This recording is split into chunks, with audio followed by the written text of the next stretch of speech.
The detective's hands trembled as he pushed open the hidden door. Behind it, in a room no larger than a prison cell, sat 3 people who had vanished from the face of the earth 9 years earlier. Their eyes, unaccustomed to light, squinted against the flashlight beam. The youngest child, now 17, had spent half her life in darkness. This wasn't a horror movie. This was real. And what happened in that house would expose one of the most disturbing family secrets in American criminal history. The question that haunted investigators wasn't just how this happened.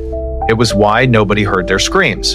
Detective Marcus Webb had responded to thousands of calls in his 23-year career, but nothing prepared him for October 14, 2019. A routine welfare check at 4782 Maple Grove Drive in suburban Ohio would unravel a mystery that had consumed the community for nearly a decade. Hartley family, Richard, age 38, his wife Susan, age 36, and their daughter Emma, age 8, had disappeared without a trace in January 2011. Their case had grown cold, filed away with thousands of other missing persons reports that offered no leads, no evidence, no hope.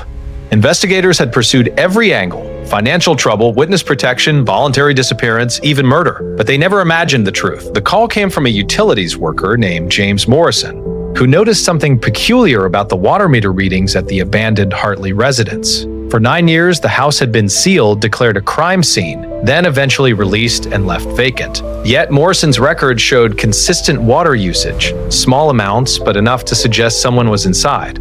When police arrived, they found the house exactly as the Hartleys had left it nearly a decade ago. Family photos lined the mantel. Emma's stuffed animals sat arranged on her bed. The calendar in the kitchen was frozen on January 2011. Everything appeared untouched, preserved like a museum exhibit of a life interrupted. But Detective Webb noticed something others had missed during the original investigation. Standard procedure had documented it as a typical suburban basement.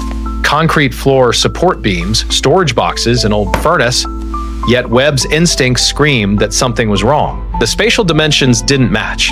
He paced the perimeter, measuring with his eyes what his gut already knew. The basement was smaller than the house's footprint suggested. 20 feet of space had simply vanished from the architectural blueprint. Behind a wall of stacked storage boxes and old furniture, covered by years of deliberate neglect, Detective Webb discovered what his predecessors had missed: a seam in the concrete wall, barely visible, sealed with industrial adhesive and camouflaged with expert precision. What waited behind that wall would haunt him forever. 3 faces, pale as ghosts, emerged from the darkness. Richard Hartley, now unrecognizable with long, unkempt hair and a beard that reached his chest. Susan, her eyes hollow but alert, protective. And Emma, no longer the 8-year-old girl from the missing posters that had papered the town, but a 17-year-old young woman who had lived half her life in captivity. Richard and Susan Hartley were the embodiment of the American dream, or so everyone believed. They had met at Ohio State University in 1998. 2 ambitious students drawn together by shared values and complementary personalities. Richard, a software engineer with a brilliant analytical mind, had built a successful career developing security systems for corporate clients. Susan, a former elementary school teacher, had left her position to homeschool their daughter Emma, who showed signs of exceptional intelligence from an early age. To neighbors on Maple Grove Drive, they were the perfect family: polite, private, but always friendly enough to wave hello and exchange pleasantries about the weather. The Hartleys had purchased their modest 2-story colonial home in 2005 for $245,000. The neighborhood was everything young families hoped for: tree-lined streets, good schools nearby despite Susan's preference for homeschooling, and a tight-knit community where children rode bicycles until streetlights flickered on. Richard's home office occupied the converted garage, where he worked remotely most days, occasionally traveling to client sites for installations and consultations. Susan maintained an immaculate household, often seen tending to her garden or taking Emma to the local library for reading hour. The 8-year-old girl was described by everyone who knew her as precocious, polite, and remarkably well-read for her age. But beneath this veneer of normalcy, darkness was brewing. Court documents later revealed that Richard Hartley had been living a double life for years before the disappearance.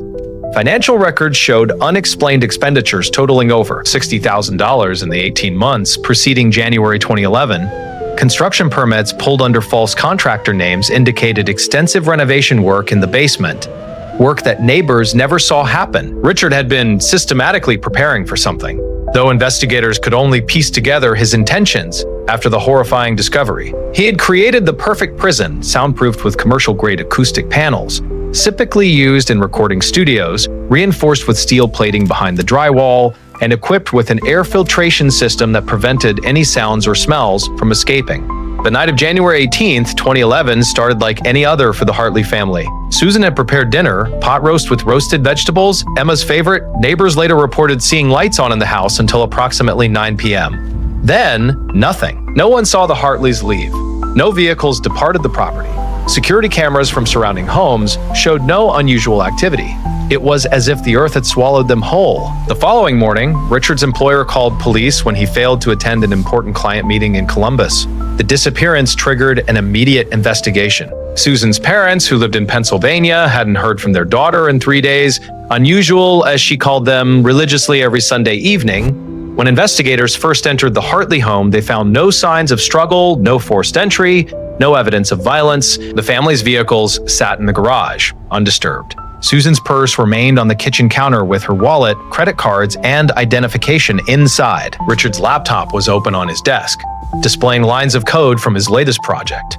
Emma's homework sat half completed on the dining room table, a math worksheet and a book report on Charlotte's Web. Nothing suggested the family had simply stepped away from their lives mid-activity, intending to return momentarily, but they never did. At least that's what everyone believed for 9 agonizing years, while the truth rotted behind concrete walls beneath their feet. The disappearance of the Hartley family consumed the small Ohio community like wildfire. Within 48 hours, hundreds of volunteers had organized search parties, combing through nearby woods, drainage ditches, and abandoned buildings. The FBI joined the investigation on day 3, suspecting potential kidnapping or foul play. Special Agent Catherine Morrison, assigned as lead investigator, later admitted in interviews that the case defied every conventional pattern she'd encountered in her 15-year career with the Bureau. The complete absence of evidence, no financial transactions, no digital footprint, no witness sightings, suggested either professional criminals or something far more sinister. Digital forensics teams dissected every byte of data from Richard's computers and the family's phones. His browser history revealed nothing unusual. Work-related research, news websites, occasional streaming services. Susan's phone showed regular communication with her parents, sister, and a small circle of friends from their church community. Emma, at 8 years old, didn't have her own phone or social media presence. Richard's financial accounts told a different story, one that took investigators months to fully unravel. The $60,000 in unexplained expenditures had been carefully laundered through legitimate business expenses, home improvement purchases, and cash withdrawals that left no trail. He had bought acoustic panels under the guise of setting up a home recording studio. The steel reinforcement materials were documented as security upgrades for his home office, where he supposedly kept sensitive client data. The construction permits obtained under a false contractor's license showed planned renovation work that technically complied with local building codes. Richard had filed them himself using a shell company he'd created specifically for this purpose. The genius of his deception lay in its banality. Nothing about the permits raised red flags because basement renovations were common in the neighborhood. Several other families had finished their basements for additional living space during the same period. When building inspectors reviewed the permits years later during the reinvestigation, they found everything properly documented and approved. Richard Hartley had hidden his crime in plain sight, buried under bureaucratic paperwork that no one questioned because it appeared entirely legitimate. Theories proliferated as months stretched into years. Some believed Richard had embezzled money from clients and fled with his family to avoid prosecution, though audits of his business accounts revealed no discrepancies. Others suspected Susan had been planning to leave Richard, and he had killed the family in a rage, disposing of bodies so thoroughly they'd never be found. The most popular theories suggested a targeted kidnapping. Perhaps Richard had angered someone through his security work, someone powerful enough to make an entire family vanish. Psychics contacted police claiming to sense the family's presence in various locations. Tips poured in from across the country, sightings in gas stations, hotels, shopping malls. Each lead consumed resources and man-hours, and each one led nowhere. Susan's parents, Helen and Robert Chen, became the public face of the family's suffering. They appeared on national news programs, pleading for information, offering reward money that eventually climbed to $500,000. Helen deteriorated rapidly, with the stress manifesting in severe health problems that landed her in the hospital multiple times. Robert became obsessed with the case, creating a website dedicated to finding his daughter and granddaughter, posting daily updates and theories that grew increasingly desperate. Their son, Michael, Susan's younger brother, hired 3 separate private investigators over the years, spending his entire inheritance chasing ghosts. The case consumed everyone it touched, leaving devastation in its wake. The Hartley home stood empty, a monument to unanswered questions, while behind its walls, unspeakable horror unfolded in silence. The secret room measured exactly 12 feet by 16 feet, 192 square feet of hell on earth. Detective Webb's body camera footage, later used as evidence in court, captured the horrifying reality of the Hartley family's captivity. The concrete walls were bare except for moisture stains and desperate scratch marks near the sealed door. A single LED light fixture provided minimal illumination, controlled by a timer that simulated day and night cycles. 6 hours of dim light, 18 hours of darkness. The room contained 3 narrow cots, a chemical toilet hidden behind a makeshift curtain, and a small sink with a single cold water tap. This was home for 9 years. Richard Hartley had prepared meticulously. The room contained shelves stocked with non-perishable food, canned goods, rice, pasta, powdered milk, vitamin supplements. A small electric hot plate allowed basic cooking. Water came through a dedicated pipe Richard had installed during his secret renovation, tapped directly from the main line and invisible to external inspection. The air filtration system, disguised as part of the furnace infrastructure, provided oxygen while trapping any sounds that might escape. He had engineered a self-sustaining prison, requiring minimal external intervention. Every few months, Richard would unlock the door briefly to restock supplies, always maintaining strict control, always reminding his captives that any attempt to escape or cry out would result in punishment. But why? This question tortured investigators as they listened to Susan and Emma's testimonies in the weeks following rescue. The answer revealed a descent into madness that had begun years before the family's disappearance. Richard Hartley suffered from paranoid delusions that had grown progressively worse but remained hidden from everyone, including his wife. He had become convinced that a catastrophic event was imminent, a consummation of economic collapse, social breakdown, and government tyranny that would destroy civilization. His work in security systems had given him access to classified information that he misinterpreted through the lens of his deteriorating mental health. He believed the only way to save his family was to hide them from the coming apocalypse. Susan had fought him that first night. According to her testimony, given in a voice barely above a whisper, Richard had drugged their dinner with sedatives stolen from a veterinary client. She woke up in the sealed room with Emma crying beside her. Richard stood in the doorway, tears streaming down his face, explaining that he was saving them, protecting them from horrors they couldn't understand. He promised it would only be temporary, 6 months, maybe a year, until the danger passed. Then they could emerge to rebuild in the new world. Susan had screamed, pleaded, threatened, but the soundproofing was perfect. Richard sealed the door and walked away. 6 months became a year became 5, 5 became 9. Emma's testimony was even more heartbreaking. She had been 8 years old when her father locked her away from the sun, from friends, from any life beyond concrete walls. She described how her mother had tried to maintain some sense of normalcy in the madness. Susan homeschooled Emma in that tiny space, teaching mathematics on scraps of paper Richard provided, reciting literature from memory, creating history lessons from nothing but her own knowledge. They exercised in the limited space, developed routines to mark time, and held on to hope even as years eroded their spirits. Emma learned about the world through her mother's memories, never seeing it herself, aging from child to teenager in darkness. She celebrated 9 birthdays in that room, each one marked with a small ritual, a special meal from their limited supplies, a song sung by her mother, and silent tears for the life stolen from. Understanding Richard Hartley's psychology became crucial to the prosecution's case and the family's healing process. Dr. Jennifer Walsh, a forensic psychiatrist appointed by the court, spent over 50 hours interviewing Richard in custody, attempting to map the landscape of his fractured mind. Her report, spanning 300 pages, revealed a man who had been slowly drowning in mental illness for years, his paranoia and delusions masked by high intelligence and meticulous planning. Richard wasn't a sadistic monster who enjoyed his family's suffering. he was something perhaps more disturbing. A man who believed with absolute conviction that he was saving the people he loved. The delusions had begun in 2008. Shortly after the financial crisis, Richard had been working on security systems for several banking institutions when the economy collapsed. He witnessed firsthand the panic, the chaos, and the vulnerability of systems he'd believed were unshakable. Something broke in his mind during that period. He began consuming conspiracy theories online, finding communities that validated his growing fears: government surveillance, economic manipulation, planned societal collapse. He absorbed these narratives like a sponge.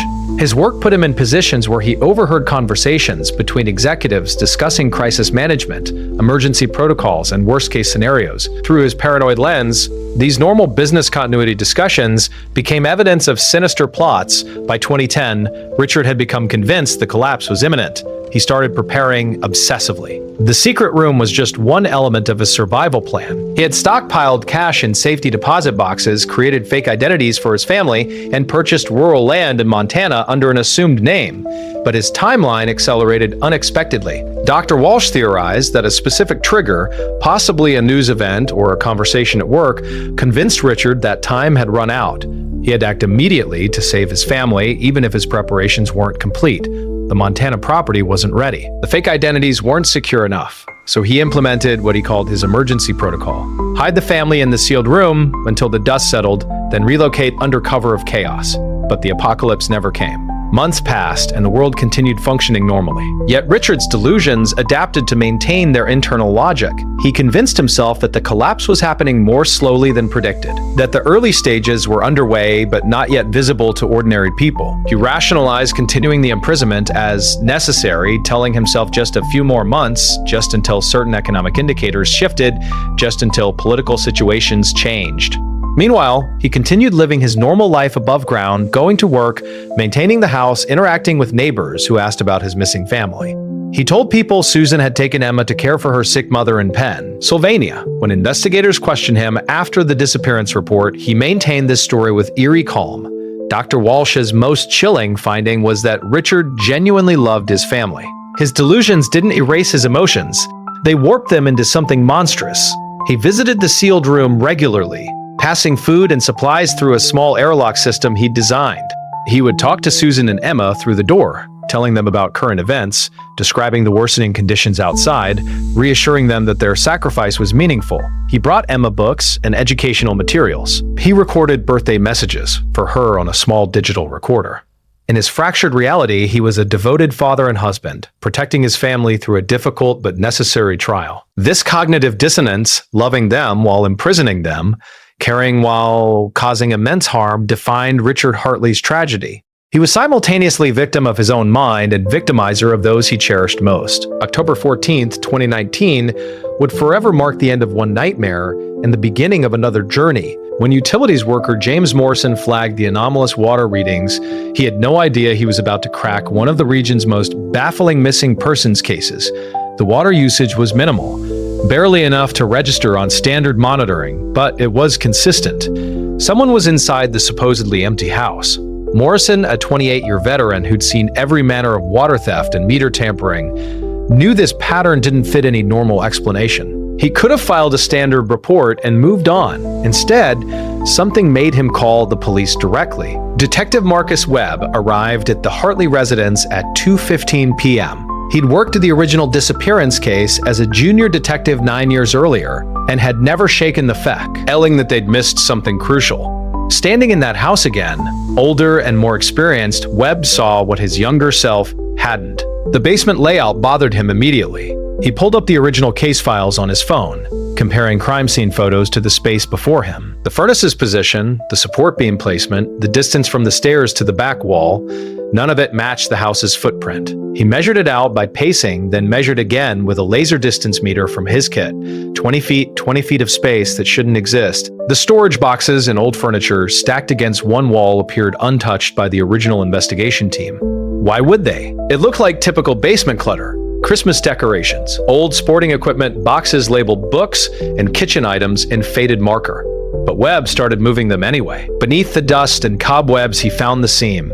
It was professional work, nearly invisible, but his flashlight caught it at just the right angle. His body camera captured the moment, his gloved finger tracing the line in the concrete, his breath quickening, his voice calling for backup and a sledgehammer. He knew. Before he broke through that wall, Marcus Webb knew what he was going to find.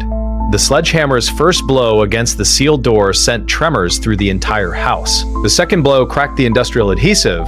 The third blow revealed steel reinforcement behind the concrete facade. Webb had to call for special cutting equipment, a concrete saw and angle grinders, typically used by construction crews. The noise must have terrified the family inside. 9 years of silence, shattered by grinding metal and cracking stone. When the door finally gave way, pulled free with crowbars and brute force, Webb shined his flashlight into absolute darkness. The smell hit him first, not sewage or rot, but the stale, recycled air of a sealed environment mixed with human habitation, and something else, despair. His flashlight beam found them huddled together on one cot, shielding their eyes from the light. To scare his from the light, Webb would later tell reporters that his first thought was that he'd discovered corpses. They were so pale, so still. Then Susan Hartley spoke, her voice hoarse from years of minimal use, asked a question that would haunt everyone who heard it. Is it safe to come out now? Is the world still there? Webb's body camera recorded his response, his voice breaking with emotion. Yes, ma'am, the world is still here, and you're safe. You're finally safe. Emma, who hadn't seen sunlight since she was 8 years old, asked about her grandparents. Richard, she told the detective, had said they died in the early days of the collapse. The Hartley family's emergence from their concrete prison required careful medical management and psychological preparation. Dr. Sarah Chen, the emergency room physician who first examined them at Mercy General Hospital, described their condition as unlike anything in her 17 years of medical practice. They weren't malnourished. Richard had provided adequate nutrition, but their bodies showed the devastating effects of 9 years without sunlight, limited movement, and extreme psychological stress. Susan and Emma both had severe vitamin D deficiencies despite Richard's supplements. Their muscle mass had atrophied from lack of proper exercise. Their skin, unused to any UV exposure, reacted painfully to normal indoor lighting. Emma presented the most concerning case. She had entered the sealed room as an 8-year-old child and emerged as a 17-year-old young woman who had gone through puberty in captivity. She had never attended school with other children, never made friends beyond her mother, never experienced the outside world she'd been taught about in their makeshift classroom. Dr. Michael Torres, the pediatric specialist assigned to her care, noted that while Emma demonstrated remarkable intellectual development, Susan's homeschooling had been rigorous and comprehensive. Her social and emotional development showed significant gaps. She flinched at unexpected sounds. She couldn't process the scale of spaces larger than her 12 by 16 foot room. The concept of a sky, of horizons, of distances beyond walls, existed only as abstractions she'd learned but never experienced. The physical rescue was only the beginning. Emma needed to be introduced to the outside world, gradually, like an astronaut re-entering Earth's atmosphere. Psychologists created a careful protocol. First, a room with windows covered by thick curtains, allowing her to adjust to varied lighting. Then, curtains opened slightly to let in filtered daylight. Then, curtains opened slightly to let in filtered daylight. After 3 days, she stood at a window for the first time in 9 years and saw trees, clouds, and birds. She wept for 20 minutes straight. A week later, accompanied by a team of doctors and therapists, Emma took her first steps outside. She described the experience in later testimony as overwhelming and terrifying. The open sky made her feel like she might fall upward into the void. The wind touching her face caused a panic attack. Everything was too big, too loud, too much. Susan's recovery followed a different trajectory. She had been a fully formed adult when imprisoned with memories of the outside world to anchor her. But 9 years of captivity had left psychological scars that would never fully heal. She suffered from severe depression, anxiety attacks, and PTSD that manifested in an inability to be in enclosed spaces without visible exits. The paramedic said, the irony wasn't lost on anyone. She'd spent 9 years trapped in a sealed room and now couldn't tolerate even walking into an elevator or a small office. Dr. Jennifer Walsh, the forensic psychiatrist who interviewed both Richard and his victims, noted that Susan exhibited symptoms consistent with long-term hostage situations, Stockholm Syndrome elements, learned helplessness, and a fractured sense of identity. The media frenzy that erupted after the rescue added another layer of trauma. The Hartley case dominated national news for weeks. Reporters camped outside the hospital, outside the homes of relatives, outside the courthouse. Everyone wanted the story, the details, the exclusive interview. Susan and Emma became public figures against their will. Their most private suffering turned into consumable content. The hospital hired security to prevent unauthorized access, but paparazzi found ways to capture photographs through telephoto lenses. Emma's first glimpse of the outside world was shared with millions of viewers who would never understand what that moment cost her. The very rescue that should have returned them to normalcy instead thrust them into a different kind of captivity, the prison of public scrutiny. Richard Hartley was arrested within hours of the discovery. He'd been at work when police broke through the wall, sitting in his office at Core Secure Systems reviewing code for a client's firewall architecture. Colleagues later described his reaction to the police arrival as eerily calm. He didn't resist. He didn't express surprise. He simply asked, "They got out?" When informed that police had found them, that his family was alive and on their way to the hospital, Richard's response chilled everyone present. It was too soon, the timing wasn't right. They shouldn't have come out yet. Detective Webb arrested him on charges of kidnapping, false imprisonment, and child endangerment. Richard exercised his right to remain silent during transport, but couldn't stop himself from asking one question: "Are they angry with me?" The interrogation room footage played during trial revealed a man completely disconnected from the reality of his crimes.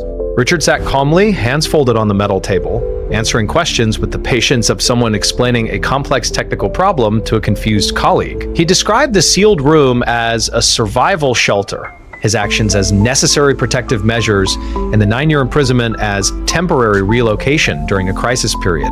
When Detective Webb confronted him with the fact that no crisis had occurred, that the world had continued normally while he imprisoned his family, Richard's delusion adapted in real time. He claimed the crisis had been averted precisely because people like him had taken precautionary measures. His family's sacrifice, he insisted, had been part of a larger pattern that prevented catastrophe. Prosecutors faced an unusual challenge. Richard's mental illness was obvious, but was he legally insane? Dr. Walsh's evaluation concluded that while Richard suffered from severe delusional disorder and paranoid schizophrenia, he understood that imprisoning his family violated laws and social norms. He had hidden his actions, lied to investigators, and maintained an elaborate deception for 9 years, all evidence of knowing his behavior was wrong. This became the crux of the legal battle. Could someone believe they were saving their family while simultaneously understanding that society would view their actions as criminal? The answer would determine whether Richard went to prison or a psychiatric facility. The public reaction split along predictable lines. Some viewed Richard as a monster who deserved the harshest punishment available. Online comments called for the death penalty, though Ohio had suspended capital punishment. Others saw him as a trag, high figure, a man destroyed by untreated mental illness, who became both perpetrator and victim of his own fractured mind. Mental health advocates pointed to Richard's case as evidence of failing systems. He had shown warning signs for years, but neither his employer, his church community, nor medical professionals had intervened. His paramedic said his paranoia and isolation had been visible to those who knew him, yet no one recognized them as symptoms requiring treatment. Susan's parents, Helen and Robert Chen, attended every day of the pretrial hearings. Helen, now frail and using a walker, had aged decades in 9 years of not knowing. When asked by reporters if she wanted Richard to face the death penalty, she gave an answer that surprised many. "I want him to live. I want him to understand what he's done and live with that understanding every single day." Robert was less forgiving. He had spent his entire inheritance hiring investigators, suffered a heart attack from the stress, and watched his wife deteriorate. His victim impact statement, delivered in a voice shaking with rage, described Richard as evil personified, regardless of mental illness.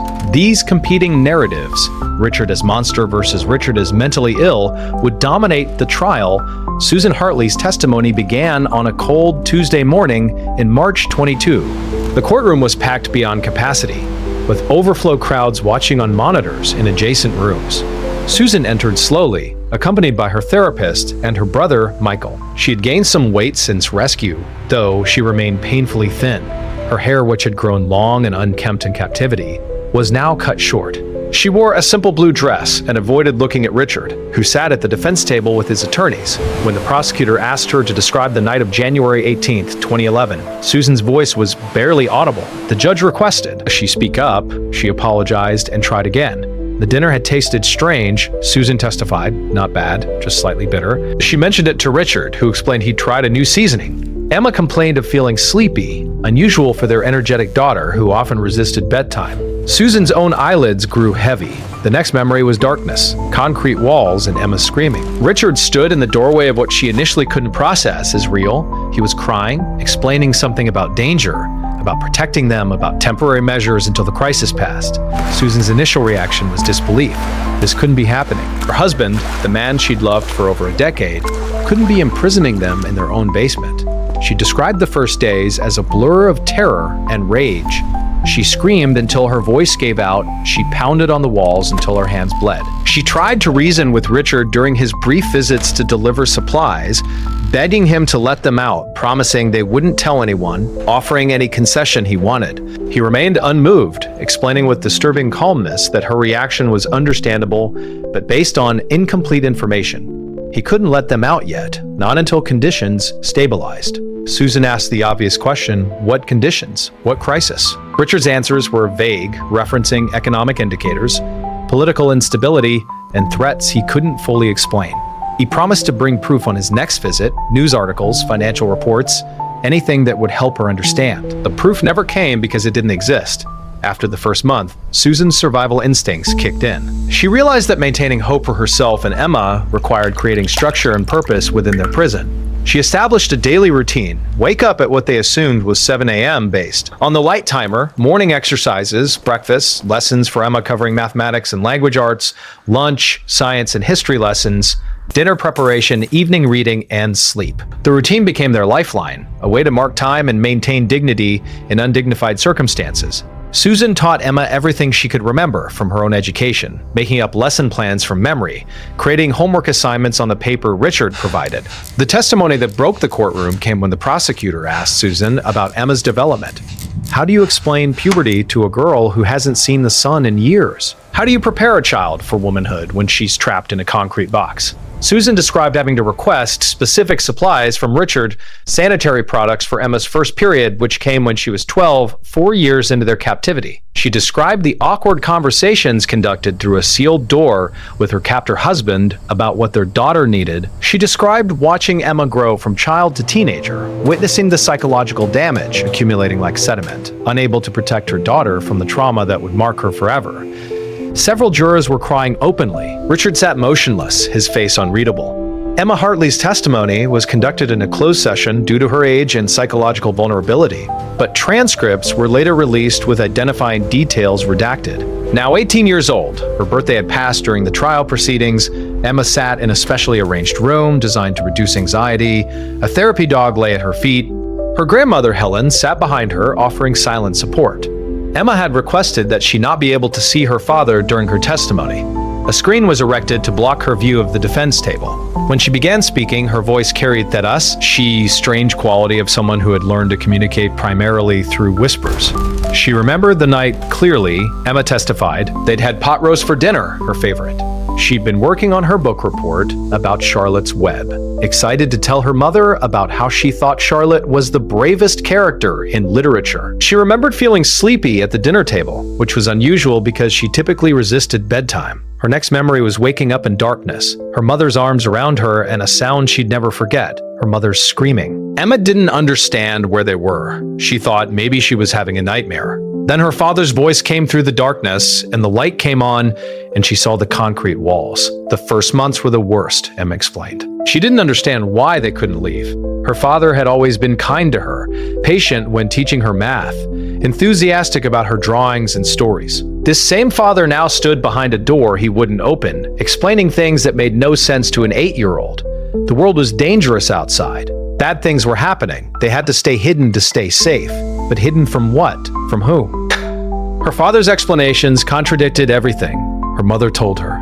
The confusion was almost worse than the imprisonment, not knowing what was real, who to believe, whether her father was protecting them or hurting them. As years passed, Emma's concept of reality warped. The sealed room became normal. The idea of outside became abstract, almost fantastical. Her mother's descriptions of the world, of trees and cars and schools, sounded like fairy tales. Emma knew they were real the same way she knew dinosaurs had been real. Through education, through trust in her mother, but without personal experience to anchor the knowledge. She described a moment when she was 13, 5 years into captivity, when she realized she could no longer accurately picture her grandparents' faces. The memory had degraded, replaced by approximations, like a photocopy of a photocopy. She panicked, believing she was forgetting everything she'd ever known, losing her own past to the darkness. Her testimony grew more difficult when asked about her education. Her mother had worked tirelessly to provide lessons, but they had limited resources. No internet, no library, no educational materials. Beyond what her father occasional materials, beyond what her mother could recall from memory. Emma learned mathematics through problems her mother invented. She learned history through her mother's memories and the few books her father brought. She learned science through theoretical discussion, never through experiment or observation. She learned about adolescence through awkward conversations, conducted in a sealed room with no privacy. When asked how she felt about missing her childhood, Emma's answer was devastating. "I don't know what I missed because I never experienced it. How do you mourn something you never had?" The courtroom fell silent. Richard Hartley's defense team, led by prominent criminal defense attorney Robert Kowalski, faced a nearly impossible task: defend a man who had committed obvious, documented crimes while imprisoned his family for 9 years. Their strategy centered on mental illness, arguing that Richard's delusional disorder made him incapable of forming criminal intent. He hadn't imprisoned his family with malicious purpose, he believed he was saving them. The question before the jury wasn't whether Richard had committed the acts. He clearly had, but whether his mental state made him legally responsible for those acts. Dr. Jennifer Walsh's psychiatric evaluation became the defense's primary evidence. Her report documented R. Shard's progressive mental deterioration, tracing the origins of his delusions back to the 2008 financial crisis. She testified about interviews with Richard's former colleagues, who described personality changes they'd noticed but hadn't understood. Increasing social withdrawal, preoccupation with worst-case scenarios, unusual questions about disaster preparedness. His brother, Daniel Hartley, testified that Richard had always been intense and anxious, traits that intensified after their father's death in 2007. Looking back, Daniel recognized warning signs he'd missed: Richard's obsessive consumption of news, his stockpiling of supplies, his increasingly dark worldview. The defense presented evidence of Richard's attempts to seek help, which complicated the narrative of a man descending into madness without intervention. Medical records showed that Richard had visited his primary care physician in 2009, complaining of anxiety and intrusive thoughts. The doctor prescribed a low-dose anti-anxiety medication but didn't refer Richard to a psychiatrist. When Richard returned 6 months later, reporting that the medication wasn't helping and his anxiety was worsening, the doctor increased the dosage rather than pursuing more intensive evaluation. This pattern, treating symptoms without addressing underlying psychiatric issues, continued until the disappearance. The defense argued that the medical system failed Richard Hartley, allowing a treatable condition to progress into dangerous delusions. But the prosecution had a powerful rebuttal: premeditation. Richard's construction of the sealed room required months of planning, secret permit applications, careful budgeting, and deliberate deception. He had researched soundproofing materials, consulted with contractors using false pretenses, and created an elaborate cover story. This level of planning demonstrated clear awareness that his actions were wrong and would be stopped if discovered. Assistant District Attorney Maria Gonzalez argued that mental illness didn't absolve Richard of responsibility. Plenty of people suffered from paranoid delusions without imprisoning their families. Richard had choices at every step. He chose not to seek intensive psychiatric help. He chose to act on his delusions rather than resist them. He chose to maintain the imprisonment year after year, even as his predicted apocalypse failed to materialize. The expert witness battle became a war of psychiatric interpretations. The defense's experts testified that Richard's delusions were so firmly entrenched that he genuinely couldn't recognize them as false. The prosecution's experts countered that Richard demonstrated enough reality testing ability to know his actions were criminal, evidenced by his elaborate cover-up and lies to investigators. Dr. Marcus Thompson, testifying for the prosecution, noted that Richard had never imprisoned anyone else, never acted on his delusions in other contexts, suggesting he retained enough control to limit his harmful behavior to his family. This selectivity, Thompson argued, indicated awareness and choice. Assistant District Attorney Maria Gonzalez's closing argument to the jury lasted 3 hours and left few dry eyes in the courtroom. She began not with Richard, but with Emma, asking the jury to imagine being 8 years old and having every remaining day of your childhood stolen. Imagine never attending school, never making friends, never playing in a park or riding a bicycle or going to a movie theater. Imagine experiencing puberty in a concrete box. Imagine having your entire adolescence erased, replaced with darkness and fear and confusion. Gonzalez's voice rose as she pointed at Richard. That man didn't save his family. He buried them alive for 9 years. Yushin's case methodically destroyed the defense's portrait of Richard as a helpless victim of his own mind. Gonzalez presented evidence of Richard's deliberate deception. The false contractor license the shell company created specifically for obtaining permits, the careful financial laundering that hid the sealed room's construction costs. She showed the jury Richard's computer history from the period before the disappearance. Searches for soundproofing materials, how to seal concrete, air filtration systems, long-term food storage. These weren't the random searches of someone in the grip of sudden psychosis.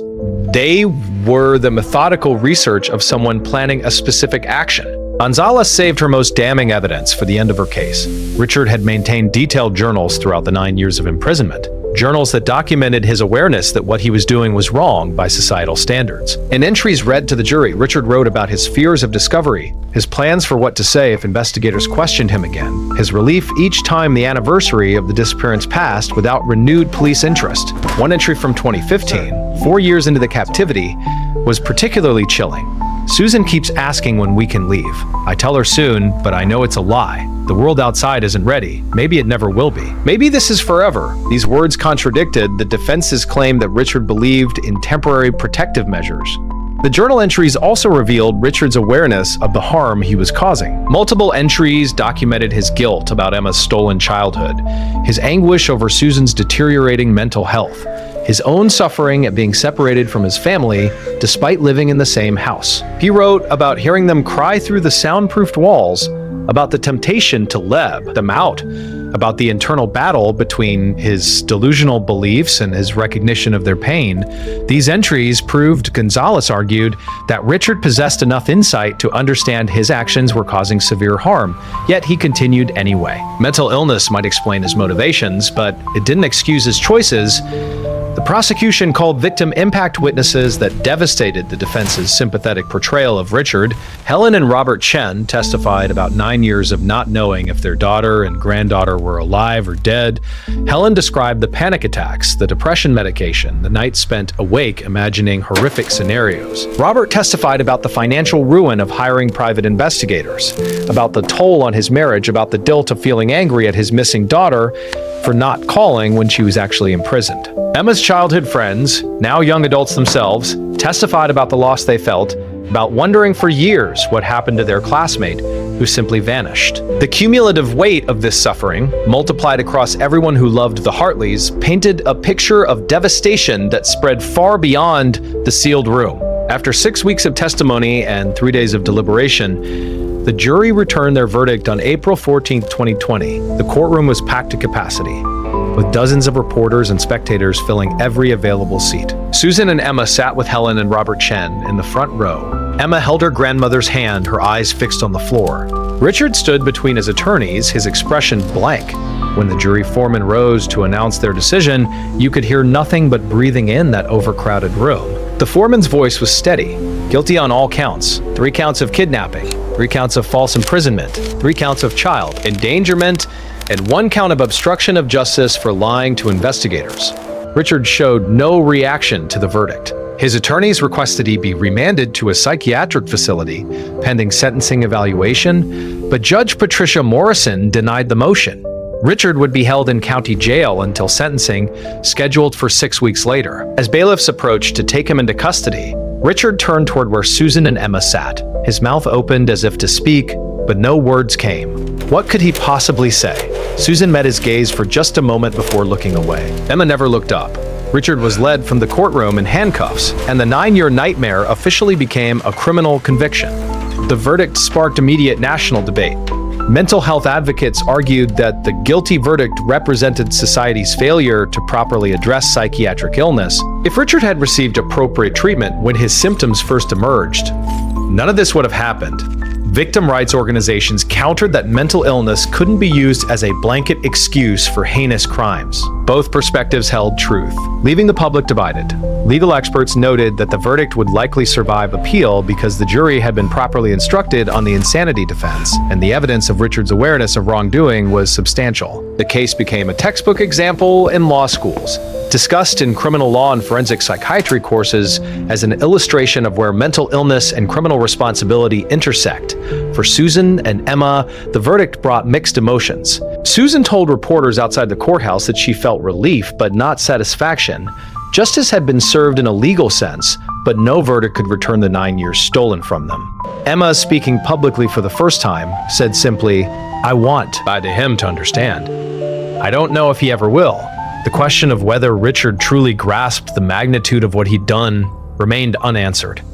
Dr. Walsh's post-trial evaluation suggested that Richard's delusions, while not severe enough to meet the legal standard for insanity, still clouded his ability to fully process the emotional reality of his crimes. He could acknowledge intellectually that he'd harmed his family, but some core part of him still believed his intentions had been protective. The Victim Compensation Fund, established for the Hartley family, eventually raised over $3 million from donations across the country. People who'd never met Susan and Emma felt compelled to help, to offer something tangible in the face of such devastating loss. The money would fund years of therapy, provide for Emma's education, and help Susan rebuild a life she'd had forcibly stripped away. But money couldn't fix what was truly broken. Emma would spend years learning basic social skills that her peers had naturally developed. Susan would battle PTSD and depression for the rest of her life. The scars left by 9 years in darkness weren't visible, but they ran deeper than any physical wound. Judge Patricia Morrison delivered Richard Hartley's sentence on May 29, 2020. The hearing lasted 4 hours and included impact statements from multiple victims. Susan's statement, read by the prosecutor because she couldn't bring herself to speak directly to Richard, described the daily reality of captivity, the claustrophobia, the loss of hope, the slow erosion of identity when your entire world measures 12 by 16 feet. She described watching her daughter grow up in darkness, unable to protect her from the psychological damage, unable to give her any of the experiences that make childhood meaningful. "You didn't save us," Susan's statement concluded. "You buried us alive and convinced yourself you were a hero, but we survived in spite of you, not because of you." Emma's impact statement, which she insisted on delivering herself despite her attorney's concerns, was brief but devastating. She stood at the podium, her voice stronger than it had been during testimony, and addressed her father directly for the first time since rescue. "You took my childhood, you took my trust, you took my ability to feel safe in the world, but you didn't take everything. I'm still here, I survived, and every good thing that happens in my life from now on will happen without you." She sat down without waiting for a response. Richard's face crumpled, tears streaming down his cheeks, but he remained silent. The defense presented mitigating factors: Richard's mental illness, his lack of prior criminal history, the genuine love he felt for his family, even as his actions destroyed them. Character witnesses testified about the man Richard had been before his delusions consumed him. A devoted father, a reliable employee, a hopeful neighbor.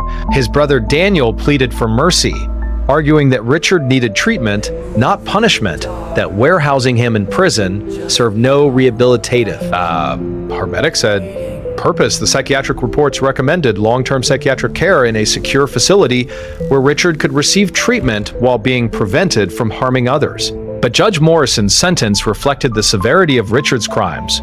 She sentenced him to 3 consecutive life sentences for kidnapping, plus 20 years for child endangerment, and 5 years for obstruction of justice. With Ohio's sentencing guidelines, Richard would be eligible for parole after serving 60 years, a symbolic sentence given that Richard was 48 years old. He would die in prison. Judge Morrison's statement from the bench was unequivocal. "Mr. Hartley, you have committed one of the most cruel and incomprehensible crimes this court has seen. You robbed your wife of 9 years of freedom. You robbed your daughter of her entire childhood. You inflicted psychological torture on the 2 people who trusted you most. While your mental illness may explain your actions, it does not excuse them. This court must send a clear message that no delusion, no matter how sincerely held, justifies such profound cruelty. You will spend the rest of your natural life incarcerated, and that is still less than the lifetime of suffering you've inflicted on your victims." As Richard was led from the courtroom for the final time, he turned back toward his family. Susan had her arm around Emma, both of them looking anywhere but at him. "I'm sorry," Richard said, his voice breaking. "I thought I was saving you." "I'm so sorry." Whether he truly understood what he was apologizing for remained unclear. The bailiff closed the courtroom door behind him, and Richard Hartley disappeared into the prison system. For Susan and Emma, the legal chapter of their nightmare was finally closed. The healing, such as it was possible, could truly begin.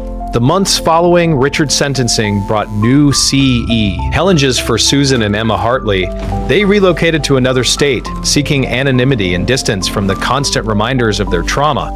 The media eventually moved on to newer tragedies, but the scars remained. Susan entered intensive psychiatric treatment, working with specialists in trauma recovery, who helped her process 9 years of psychological torture. The diagnosis was complex PTSD, complicated by depression and anxiety disorders. Some days were better than others.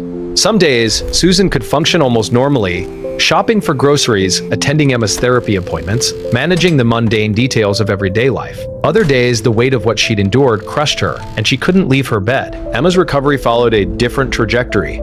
At 19, she enrolled in community college classes, taking her first steps toward the education her captivity had denied her. The transition was brutal. She'd never sat in a classroom with other students. She'd never navigated campus buildings, used public transportation independently, or participated in casual social interactions that her peers took for granted. Everything required conscious effort, mental calculations about appropriate behavior, constant anxiety about making mistakes. Her therapist, Dr. Rebecca Stone, described Emma's experience as similar to someone learning to walk after a severe injury. Every step required focus and intention, but Emma possessed remarkable resilience. Perhaps growing up in captivity had taught her survival skills that translated to recovery. She learned to ask for help when overwhelmed, to advocate for herself, to accept that her experience was unique and required accommodations. Her professors, once they understood her situation, provided extensions on deadlines and alternative assignment formats when needed. She made friends slowly, carefully, drawn to other students who had experienced their own forms of trauma. These relationships, built on mutual understanding rather than pity, gave Emma her first genuine peer connections. She discovered that she wasn't broken beyond repair, she was rebuilding. As the adult who remembered the world before captivity, the stark contrast between then and now haunted her.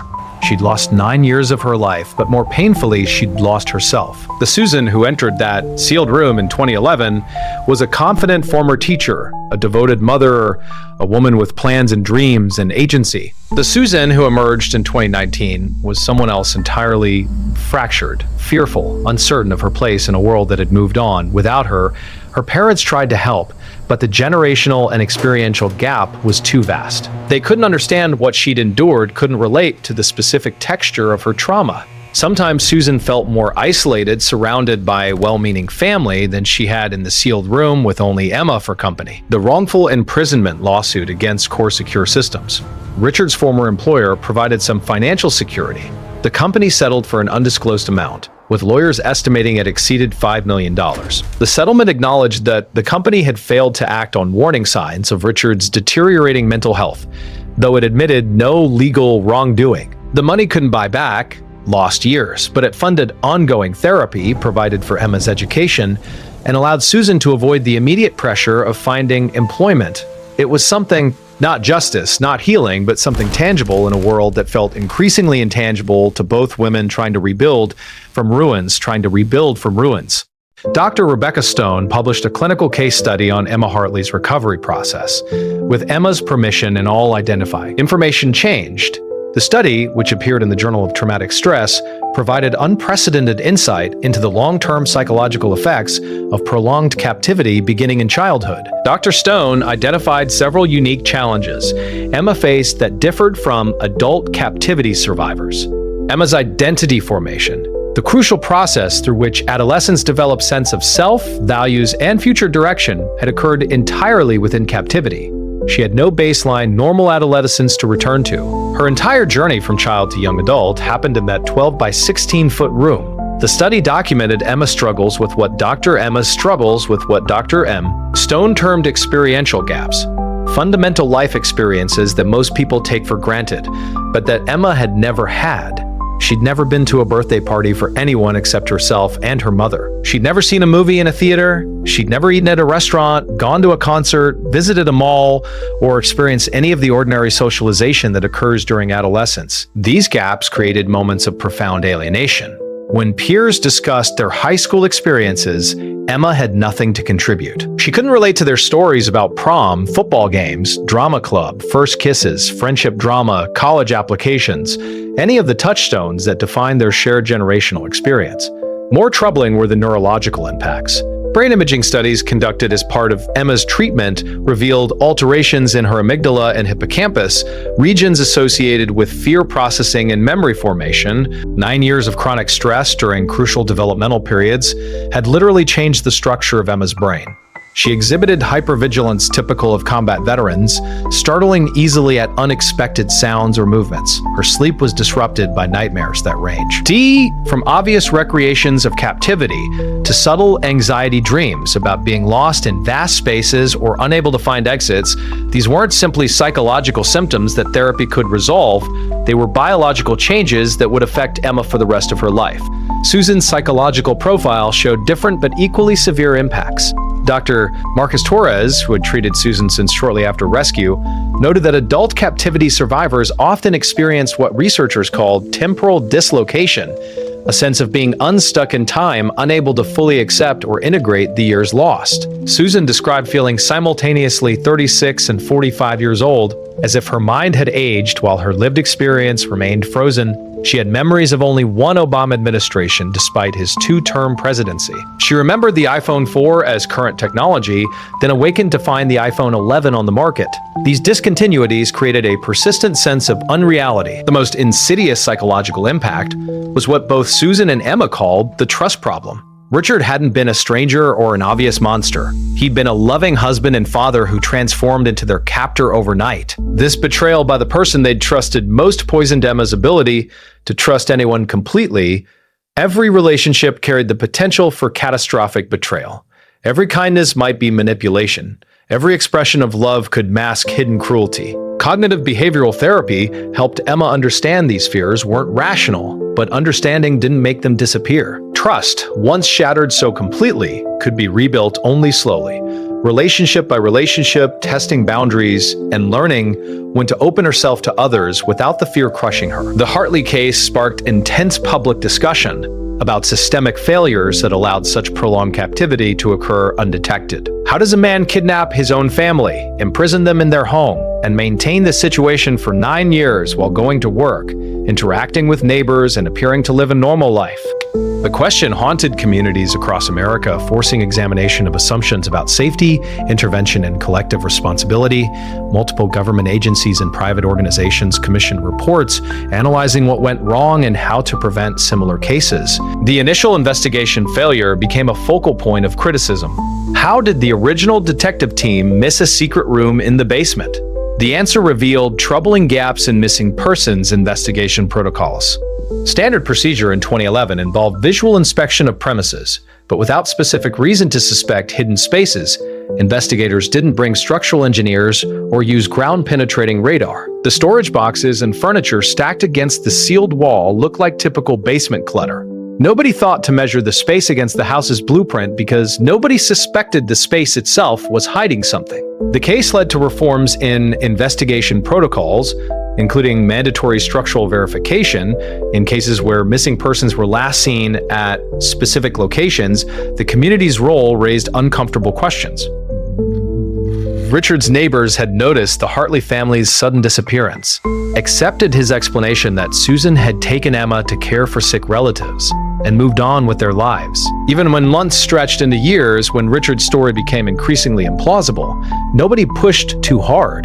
American culture's emphasis on privacy and respect for personal boundaries can create dangerous blind spots. How do we balance respecting people's private lives with collective responsibility to notice and act on warning signs? The case became a touchpoint for discussions about community engagement, with some arguing for more active neighborhood watch culture and others warning about surveillance and nosiness becoming tools for harassment. The workplace failure was particularly egregious. Richard's colleagues at Core Secure Systems had noticed his personality changes, his increasing paranoia, his preoccupation with disaster scenarios. Some mentioned it in the break room, expressing concern about Richard's state of mind. But corporate culture discourages too much personal involvement in colleagues' lives. As long as Richard performed his job adequately, his mental health was his private business. The company had an employee assistance program, but participation was voluntary. Nobody formally documented concerns or insisted Richard seek help. The lawsuit settlement included requirements that Core Secure implement mandatory mental health screening for employees, showing warning signs of psychiatric deterioration, though critics noted this created privacy concerns of its own. Perhaps most troubling was the healthcare system failure. Richard had sought help from his primary care physician, reporting anxiety and intrusive thoughts. He'd been prescribed medication but never referred to a psychiatrist for comprehensive evaluation. The doctor's notes, reviewed during the lawsuit, showed a pattern of treating symptoms without investigating root causes, standard practice in an overwhelmed healthcare system where 15-minute appointments and insurance limitations prevent thorough mental health assessment. Mental health advocates pointed to Richard's case as evidence that America's healthcare system fundamentally fails people with serious psychiatric illness. If Richard had received intensive psychiatric treatment when his symptoms first emerged, 3 people wouldn't have lost 9 years of their lives. The tragedy was preventable, which somehow made it worse. The Hartley case wasn't unique. Research following the media attention revealed dozens of similar cases throughout history, where family members were held captive by relatives, often for years, in situations the outside world never suspected. These cases shared common patterns: a captor with some form of mental illness or pathological need for control, victims who were socially isolated, and a facade of normalcy that prevented detection. Understanding these patterns became crucial for prevention efforts and for supporting survivors who discovered they weren't alone in their nightmarish experiences. The most famous comparison was the Fritzl case from Austria, where Joseph Fritzl imprisoned his daughter Elizabeth in a basement dungeon for 24 years, from 1984 to 2008. Fritzl's case differed in its sexual violence component. He repeatedly raped his daughter, fathering 7 children with her in captivity. But the mechanics of the imprisonment were eerily similar to Richard Hartley's crime: a secret room built during home renovations, soundproofing an air supply system, and a captor who lived a normal life above ground while maintaining absolute control over his victims below. The Fritzl case had shocked the world, yet 15 years later, the Hartleys experienced their own version of the same horror. Closer to home, the case of Ariel Castro in Cleveland shared disturbing parallels. Castro had kidnapped 3 women, Michelle Knight, Amanda Berry, and Gina DeJesus, between 2002 and 2004, holding them captive in his house until 2013. Women were chained, abused, and completely cut off from the outside world while Castro worked, socialized, and participated in community life. Neighbors reported strange noises and suspicious activities over the years, but police investigations never uncovered the captive women. The case demonstrated how difficult it is to detect captivity situations when the captor has access to the victim's location and can control all external contact. The psychological research on family captivity cases revealed common traits among captors. Many exhibited narcissistic or paranoid personality disorders, often combined with delusional thinking. They rationalized their actions through frameworks that cast themselves as protectors or righteous actors. Richard believed he was saving his family. Fritzl claimed he was teaching his daughter a lesson and providing for his secret family. Castro saw himself as entitled to control his victims. These rationalizations allowed them to maintain cognitive consistency despite overwhelming evidence that their actions caused severe harm. The human mind's capacity for self-deception, when combined with mental illness and unchecked power over vulnerable people, created conditions for unimaginable cruelty.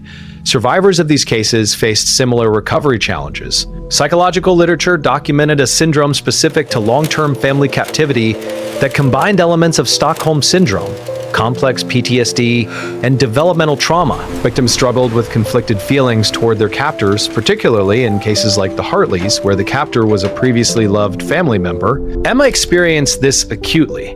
The father who had been kind and loving for 8 years was the same person who stole her childhood.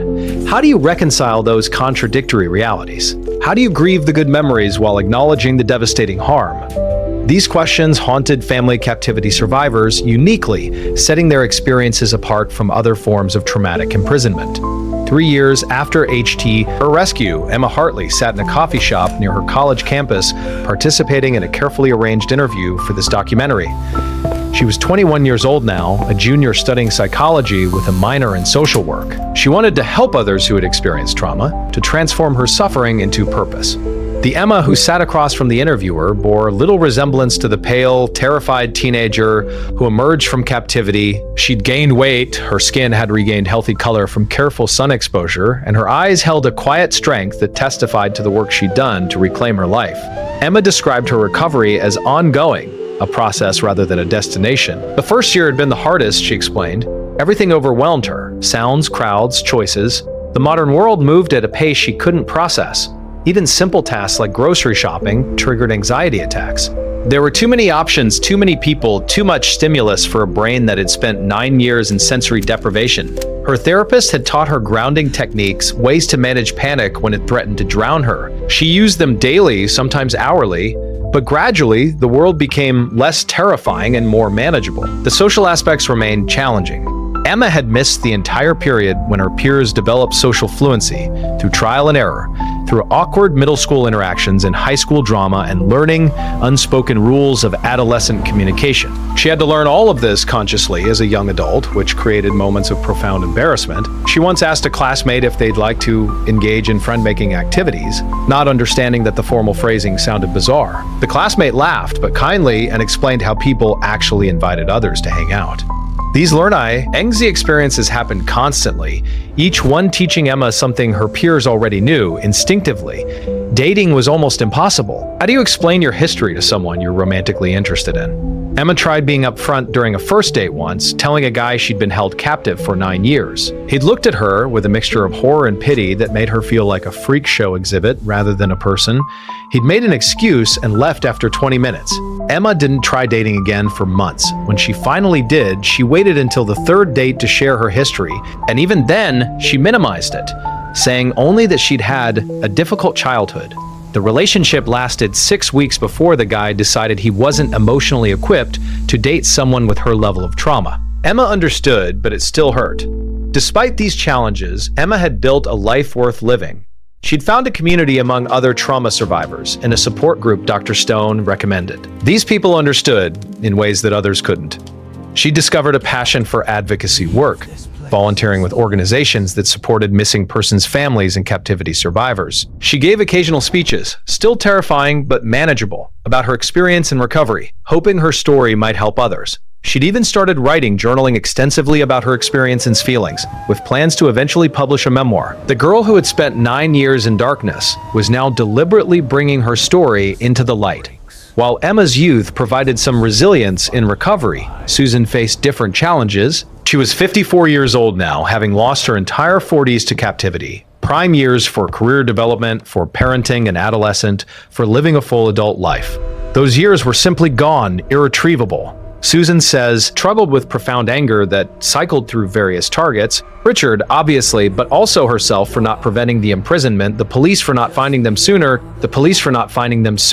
the universe for allowing such injustice. Her therapist, Dr. Marcus Torres, helped her understand that anger was a natural stage of processing trauma, but understanding didn't make the anger less consuming. Susan had tried to return to teaching after the trial concluded, thinking that familiar work might provide structure and purpose. She completed all requirements for teaching license reinstatement and accepted a position at an elementary school for the fall semester. The first day was disaster. Watching children Emma's age, the age Emma should have been had 9 years, not been stolen, triggered a complete breakdown. Susan made it through morning announcements before having a panic attack in her classroom. She went on medical leave after 1 week and never returned.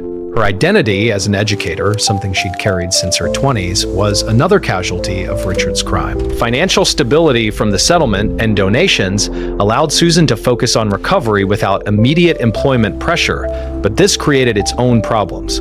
Without work structure, days blurred together. Depression made simple tasks feel insurmountable. Some mornings, getting out of bed required more energy than Susan possessed. Her parents, now in their 70s and dealing with their own health issues, couldn't provide the daily support she needed. Her brother Michael tried to help, but he had his own family and career demands. Susan was essentially alone with her trauma, which only reinforced the isolation patterns learned during captivity. The relationship with Emma was both Susan's greatest comfort and a source of additional pain. They had survived together, supporting each other through unimaginable circumstances. Their bond was profound, unbreakable, but Susan carried immense guilt about her inability to protect Emma from the imprisonment's damage. She tortured herself with what-ifs. What if she'd recognized Richard's mental illness earlier? What if she'd fought harder that first night? What if she'd found a way to escape? Intellectually, Susan knew these questions were pointless. She'd been a victim, not a co-conspirator. But mother's guilt doesn't respond to logic. Susan found some peace through advocacy work alongside Emma. They spoke together occasionally, mother and daughter presenting a united front about the realities of captivity and the possibility of recovery. These joint appearances were difficult but meaningful. Susan saw how Emma had transformed their suffering into purpose, and it gave her hope that perhaps her own life wasn't entirely defined by those 9 years in darkness. Perhaps there was still time to build something meaningful from the ruins. Susan's recovery would never be complete, that was an illusion. But it could be sufficient. She could learn to live with the scars, to function despite the damage, to find moments of joy despite the pervading sadness. That was enough. It had to be enough. Richard Hartley was incarcerated at the Southern Ohio Correctional Facility, a maximum security prison housing some of the state's most dangerous criminals. His adjustment to prison life was complicated by his mental illness, his notoriety, and the nature of his crimes. Prisoners who harm children or family members occupy the lowest tier of the prison hierarchy, and Richard required protective custody to prevent violence from other inmates. He spent 23 hours per day in his cell, allowed 1 hour in a small recreation area, always alone or with a guard present.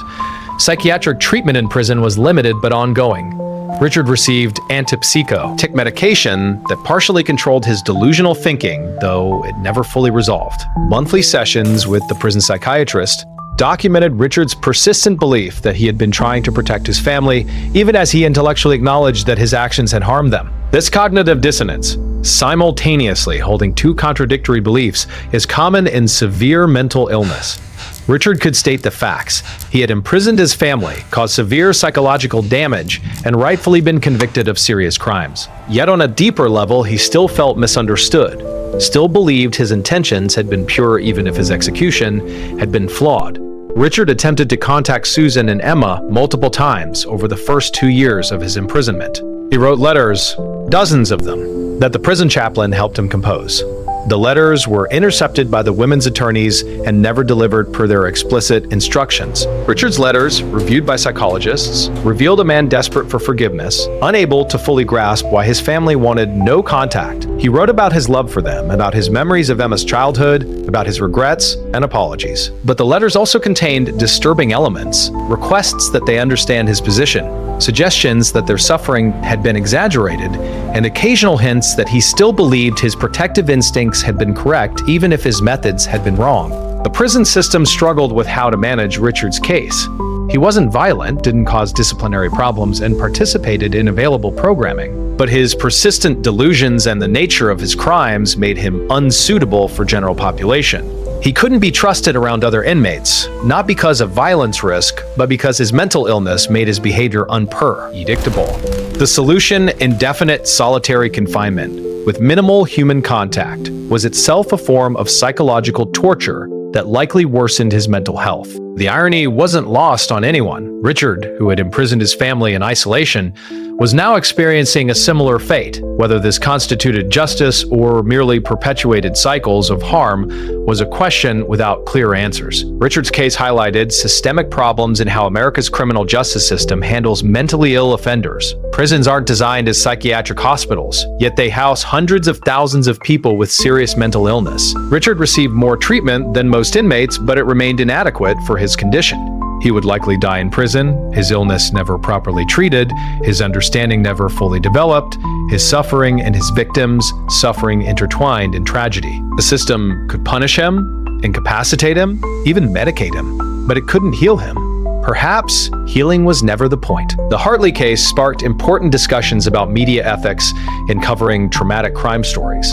News outlets competed for exclusive interviews, offering increasingly large sums to Susan and Emma for their stories. Tabloids published unauthorized photos of the family's sealed room. True crime podcasts dissected every detail of the case, often with minimal sensitivity to the survivor's ongoing trauma. The public's appetite for the story, the shocking details, the psychological analysis, the courtroom drama, created a lucrative media market that sometimes prioritized sensationalism over survivors' well-being. Several news organizations faced criticism for their coverage decisions. One tabloid published detailed floor plans of the sealed room, essentially creating a how-to guide for potential copycat criminals.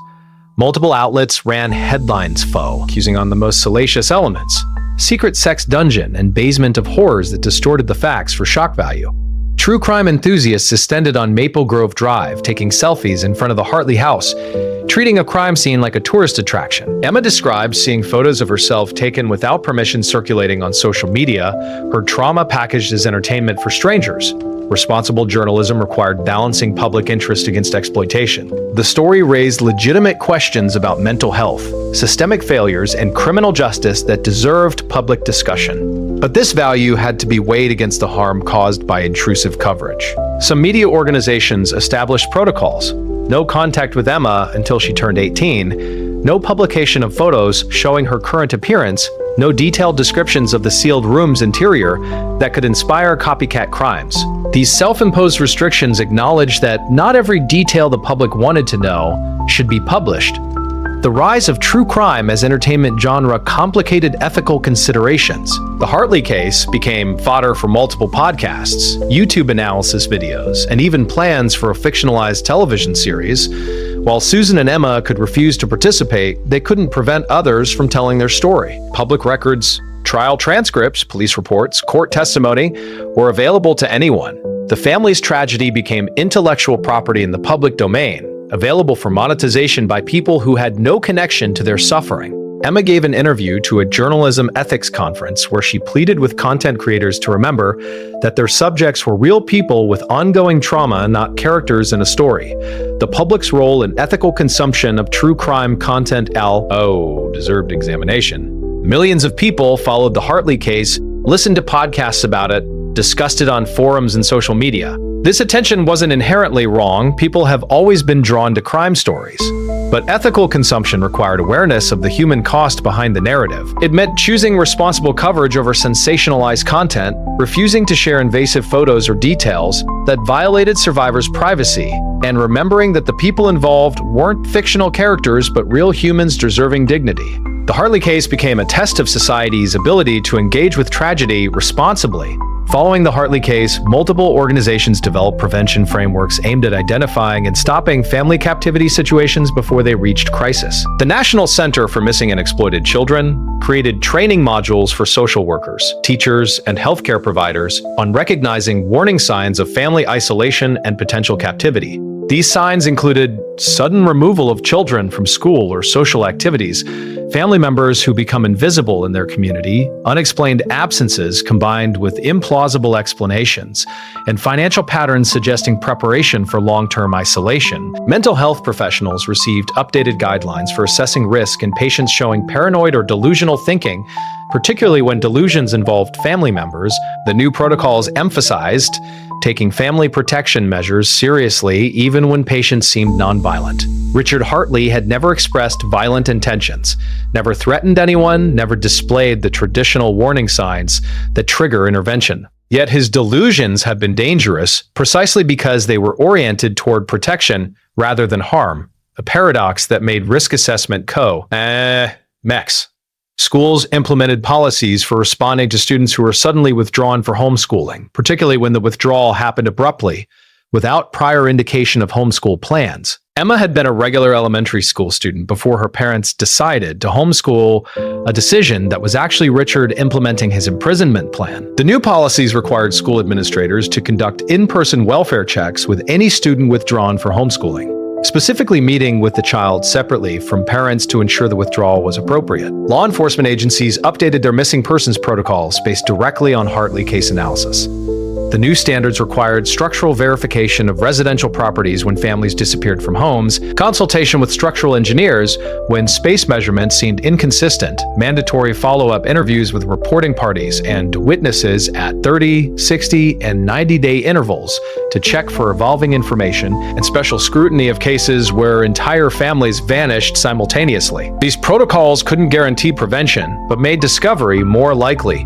Perhaps most importantly, the case sparked public awareness campaigns about family captivity as a real phenomenon distinct from stranger abduction. Most people's mental models of kidnapping involve strangers grabbing children off streets. The reality that family members perpetrated most long-term captivity situations wasn't widely understood. Public service campaigns used the Hartley case to educate communities about the signs of family isolation and the importance of maintaining connections with vulnerable family members. The message was clear: If someone you know gradually disappears from public life, accompanied by vague explanations from family, trust your instincts, and report concerns. Chief among them, at what point did Richard's mental illness become severe enough to drive him toward imprisonment?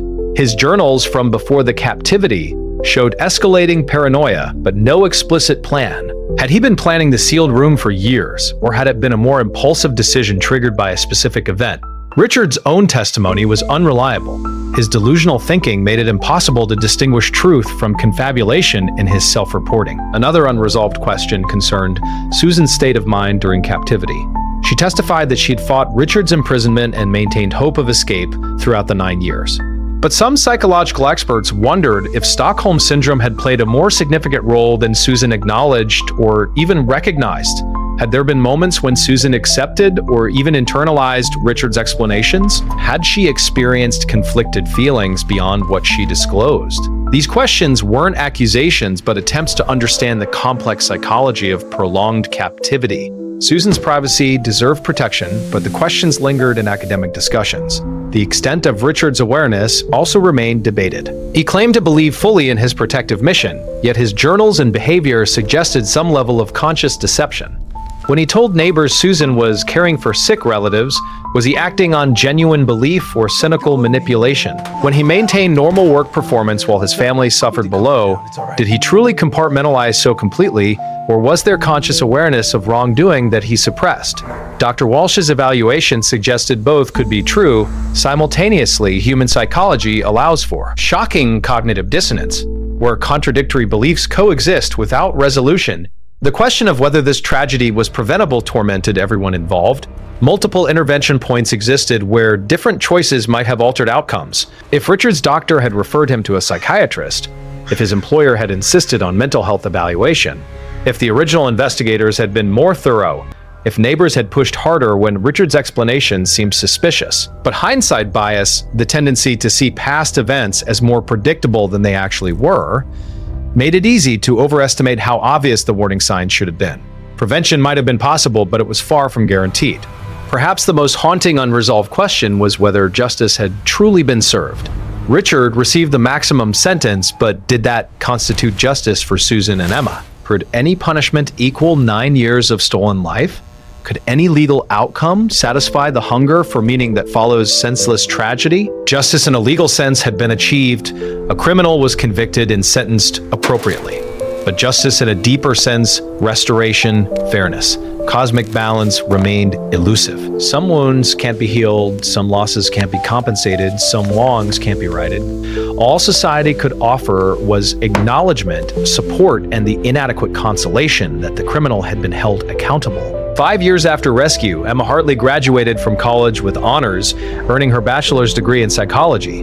The achievement represented triumph over circumstances that should have destroyed her future. She'd entered college with massive educational gaps, severe social anxiety, and trauma that would have justified abandoning academic ambitions. But Emma possessed determination forged in 9 years of darkness. He'd survived captivity. She could survive college. Her graduation, attended by Susan, her grandparents, and her therapist, Dr. Stone, was a moment of genuine joy, rare and precious in lives marked by trauma counseling and victim advocacy. She'd been accepted into a master's program in clinical social work, planning to specialize in supporting captivity survivors and missing persons' families. Her own experience would be both asset and challenge in this work. She understood her future clients' suffering from the inside could offer authenticity that no traditionally trained therapist could match. But she would also need to manage her own trauma responses while supporting others. Maintaining professional boundaries while drawing on personal experience, it was ambitious, potentially difficult work.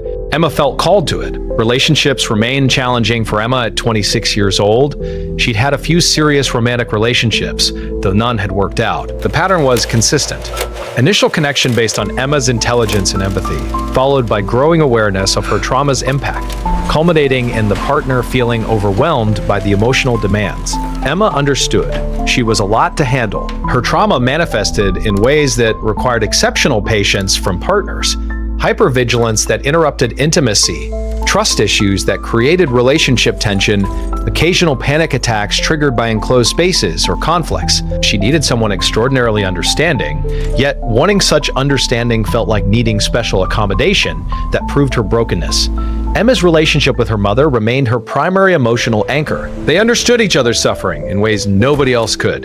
They spoke daily, sometimes multiple times. When Emma's anxiety spiked, Susan was the only person who could truly comfort her because Susan had been there in the darkness. Yet this closeness also created challenges. Emma sometimes felt obligated to manage her mother's emotional state, to be strong when Susan was struggling, to suppress her own difficulties when her mother was having a hard day. Therapists call this enmeshment. Boundaries between mother and daughter had been eroded by their shared captivity, creating a relationship that was deeply supportive but sometimes suffocating. Looking ahead, Emma harbored carefully guarded hope. She wanted a meaningful career helping others. She wanted close friendships beyond her mother and therapists. She wanted tentatively to consider maybe one day having children, though the prospect terrified her. What if her trauma damaged her kids? What if her hypervigilance created anxious children? Yet Emma also recognized that her experience gave her perspective most parents lack: deep appreciation for freedom, for childhood's preciousness, for the privilege of raising children in safety. Perhaps her trauma could make her more grateful, more present, more aware. Perhaps surviving horror could teach you how to cherish normal life. Emma believed this was possible. On good days, she believed it strongly. The Hartley case forced American society to confront uncomfortable truths about how well we actually know the people around us and how easily evil can hide in plain sight. Richard Hartley had been an ordinary suburban father, a respected professional, a seemingly normal person, yet he'd constructed a prison in his basement and imprisoned his family for 9 years while neighbors waved to him at the mailbox. This reality shattered comfortable illusions about community safety and our ability to detect danger. The case challenged assumptions about family privacy. American culture prizes individualism and respecting boundaries. We dead aren't pry into neighbors' lives, don't insert ourselves uninvited into family matters. This cultural norm protects important freedoms, but can also shield abuse. How do we balance respecting privacy with collective responsibility to protect vulnerable people? The Hartley case suggested that perhaps we'd swung too far toward non-intervention, that perhaps community involvement in each other's lives isn't nosiness, but necessary vigilance. Mental health stigma received renewed scrutiny. Richard's colleagues had noticed his deteriorating mental state but hadn't intervened, partly from lack of knowledge about mental health symptoms and partly from cultural discomfort with addressing such issues. If mental illness were destigmatized, would Richard's coworkers have felt empowered to express concern more forcefully? Would his doctor have taken his symptoms more seriously? The case demonstrated how stigma creates dangerous silence, preventing intervention that might prevent tragedy. The case also revealed gaps in America's mental health care system. Richard had sought help but received inadequate treatment. Many others experiencing serious mental illness faced similar obstacles: limited insurance coverage for psychiatric care, shortage of psychiatrists accepting new patients, difficulty accessing intensive treatment, and systems designed to address symptoms rather than root causes. Richard's tragedy illuminated how a fractured healthcare system fails people with serious mental illness, sometimes with devastating consequences. Finally, the Hartley case reminded society that monsters don't always look monstrous. They look like neighbors, colleagues, family members. They coach Little League and attend church and maintain tidy lawns. Evil doesn't announce itself, it hides behind normalcy. This reality is uncomforting distance between us, good, normal people, and them bad, abnormal people. Richard Hartley was us until suddenly he wasn't. That instability, that lack of clear boundaries between normal and monstrous, forces us to acknowledge that darkness exists closer than we want to believe. The mundane detail that cracked the Hartley case, water usage at a supposedly empty house, highlighted how technological systems can reveal hidden truths. James Morrison, the utilities worker whose attention to anomalous data led to the discovery, became an unlikely hero in the story. His decision to report irregular water readings rather than filing a standard report saved 3 lives. But Morrison himself struggled with the aftermath, wondering why nobody else had noticed the pattern over 9 years, questioning whether earlier intervention might have been possible. The water readings had been there in utility company databases the entire time, accessible to anyone who looked, but nobody looked. The paramedics said standard monitoring systems flagged only major anomalies, burst pipes, theft, significant billing issues. Small, consistent usage at a vacant property fell below threshold for automatic alerts. Morrison happened to notice only because he'd recently attended a training seminar on detecting unusual consumption patterns and was more alert than usual when reviewing accounts. Luck, essentially, had saved the Hartleys. Following the discovery, utility companies nationwide reviewed their monitoring systems.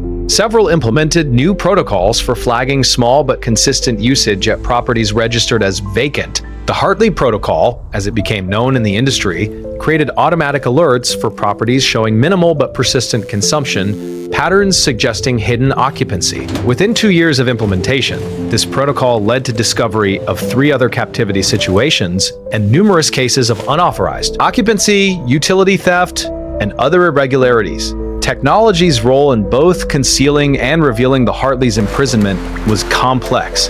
Richard had used his technical expertise to hide his family. Sophisticated soundproofing, careful construction hidden behind permits, a self-sustaining system that minimized external evidence. Yet technology also enabled their discovery. Digital records of water usage, electronic permit systems that allowed later investigation, and the modern utilities infrastructure that flagged the anomaly. The case demonstrated how technology is ethically neutral, useful for both evil and good purposes depending on human choices. The broader lesson extended beyond utilities. Modern life creates extensive digital footprints, financial transactions, social media activity, location data, communication records that can reveal hidden truths if someone knows where to look. Privacy advocates rightfully worry about surveillance and data collection, but the Hartley case illustrated potential benefits of such monitoring. Had credit card companies flagged Richard's unusual construction purchases? Had social media platforms noticed the family's sudden silence? Had medical systems tracked Susan and Emma's complete absence from healthcare for 9 years? Perhaps earlier intervention would have occurred. These competing values, privacy versus safety, monitoring versus freedom, remain unresolved in American society. Forensic analysis of the sealed room provided chilling insights into the family's 9-year captivity.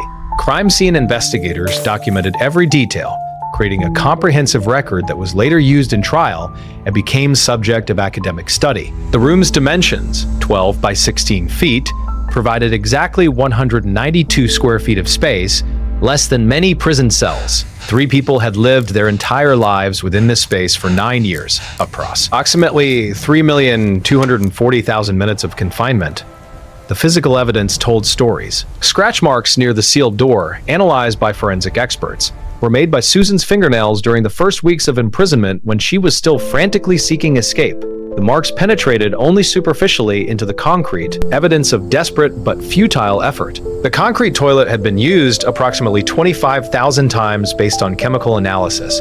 The small electric hot plate showed residue from thousands of meals prepared in captivity. Books Richard had provided, found stacked in one corner, numbered 47 volumes. Emma's entire library for 9 years. The soundproofing materials Richard installed explained why nobody heard the family despite their proximity to neighbors in the main house. Acoustic panels designed for recording studios lined every wall, ceiling, and floor. Testing by audio engineers demonstrated that sound produced inside the room at 85 decibels, equivalent to shouting or crying, was inaudible from 6 feet outside the sealed wall. The room was a perfect acoustic isolation chamber. The Hartleys could have screamed continuously for hours and nobody in the basement, much less neighbors or passers-by, would have heard anything. The air filtration system was ingeniously designed, tapping into the home's HVAC system while maintaining a separate intake and exhaust. The system provided adequate oxygen but was set to maintain minimal airflow, just enough to sustain life but creating a stale, oppressive atmosphere. Analysis showed carbon dioxide levels in the room had been consistently higher than optimal, explaining the persistent headaches and fatigue Susan and Emma both reported. Richard had built a livable prison, but not a comfortable one. Personal items in the room provided heartbreaking glimpses into the family's captivity. Emma's drawings, done on paper, Richard provided numbered in the hundreds. They showed progression from childlike depictions of sunshine and flowers in the early days, Emma trying to remember and maintain connection with the world outside, to increasingly abstract dark images as years passed. By the final year of captivity, Emma's drawings were almost entirely black and gray, showing geometric patterns and enclosed spaces. Art therapists who analyzed the drawings noted clear evidence of deepening depression and psychological deterioration. Alongside remarkable artistic development, the Hartley case generated massive media coverage and sparked national conversations about multiple social issues. Every major news network covered the story extensively. Dozens of podcasts devoted episodes to analyzing the case. Social media erupted with reactions ranging from empathy for the victims to psychological analysis of Richard's motives. The story resonated beyond typical crime coverage because it touched fundamental fears about trust, family, and the hidden darkness in ordinary life. Different media outlets framed the story through different lenses.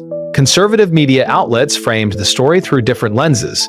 Conservative media emphasized the breakdown of traditional family values and community cohesion, suggesting that isolated nuclear families without strong church or community ties were more vulnerable to such tragedies. Liberal media focused on mental health system failures and the need for better psychiatric care access. Both framings contained elements of truth, but also reflected pre-existing political narratives that shaped how audiences interpreted the case. True crime media outlets faced ethical challenges in covering the story. The details were sensational. A family imprisoned for 9 years in their own home, providing exactly the kind of compelling content that attracts audiences. But responsible coverage required balancing public interest with respect for survivors' ongoing trauma. Some outlets handled this well, consulting trauma experts and being thoughtful about details included. Others prioritized sensationalism, publishing disturbing details and speculative theories that served no purpose beyond entertainment. The case generated philosophical discussions about evil, mental illness, and moral responsibility. Can we call Richard Hartley evil if his actions stemmed from mental illness? Does understanding the psychological causes of behavior eliminate moral judgment? These ancient questions gained new urgency through the specific details of Richard's case. His delusions were real. Brain scans showed abnormalities consistent with schizophrenia spectrum disorders. Yet he planned meticulously, deceived investigators, and maintained his imprisonment for 9 years. Where do we locate responsibility when mental illness and conscious choice intertwine inseparably?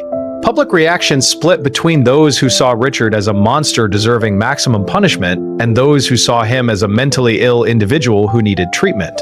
This division reflected broader American attitudes about criminal justice, mental health, and whether prisons should primarily punish or rehabilitate. Neither side was entirely wrong. Richard's actions caused immense harm, warranting serious consequences, yet his mental illness was real and contributed significantly to those actions. The case provided no easy answers, only difficult questions that forced people to examine their assumptions about justice and illness. Emma Hartley's evolution from victim to advocate became one of the most inspiring aspects of the case's aftermath. By 2025, she'd become a prominent voice in trauma survivor advocacy, speaking at conferences, consulting with organizations supporting missing persons' families, and using her platform to push for systemic changes. Her speeches, delivered with quiet intensity, never sensationalized her experience, but used it to illuminate broader issues about captivity, trauma recovery, and societal support for survivors. Emma's advocacy focused on 3 main areas: improving investigation protocols for missing persons cases,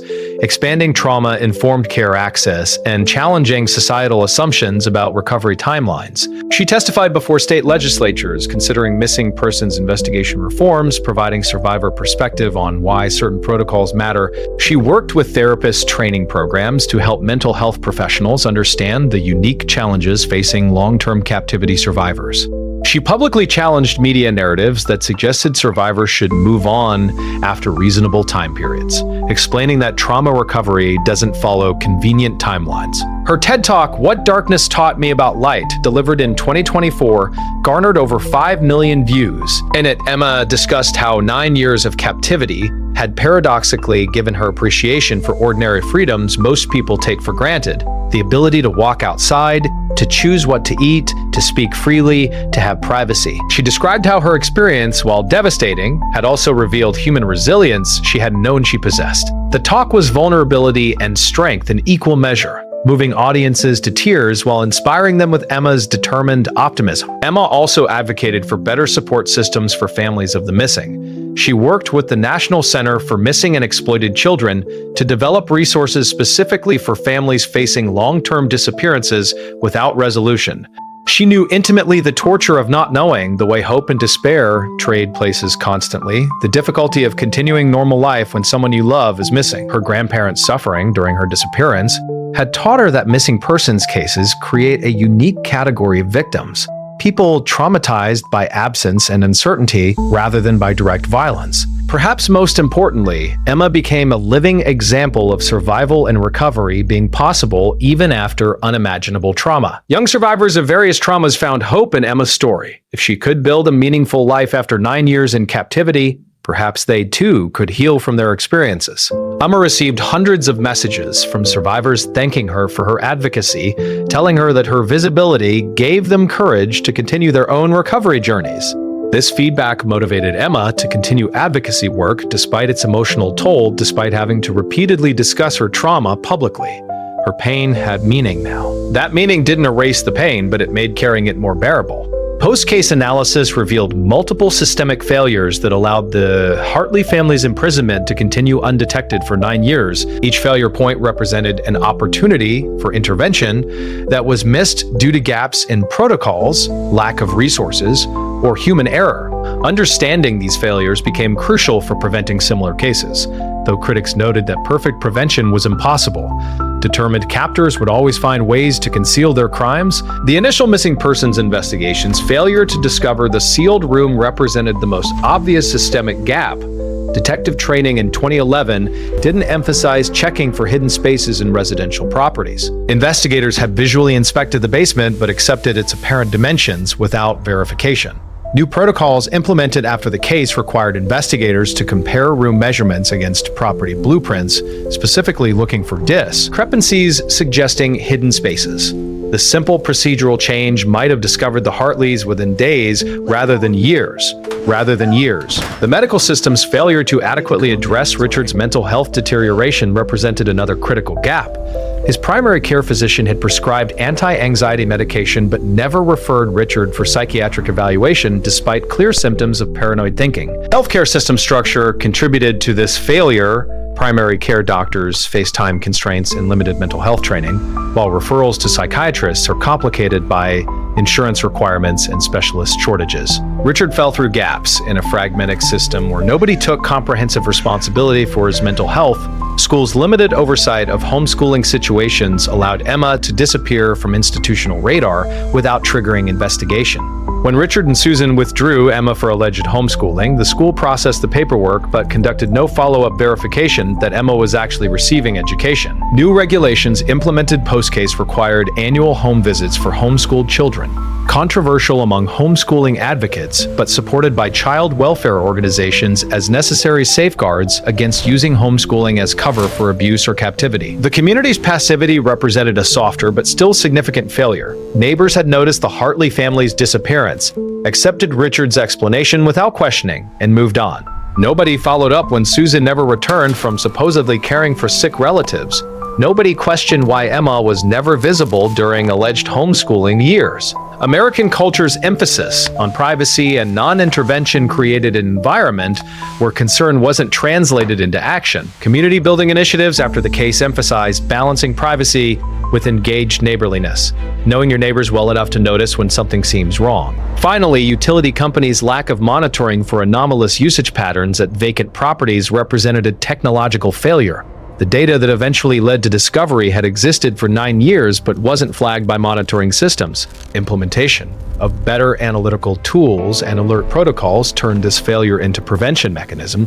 Utilities became de facto safeguards against hidden occupancy, though privacy advocates raised concerns about this surveillance expansion. Photographs from his annual prison evaluation hearings showed a man deteriorating under the combined weight of incarceration, mental illness, and guilty knowledge of his crimes. By 2025, at age 54, Richard looked 20 years older, hair completely gray, face deeply lined, body thin from prison food, and minimal exercise. His psychiatric evaluations documented gradual improvement in his delusional thinking as medication effects accumulated. But this improvement brought new torture. As Richard's grip on reality strengthened, his understanding of what he'd done to his family deepened. Sarah Chen, the prison psychiatrist who treated Richard from 2021 onward, described his mental state, as increasingly remorseful but still fractured. Richard could now acknowledge clearly that he'd harmed his family terribly, that his imprisonment of them was wrong, that no delusional justification made his actions acceptable.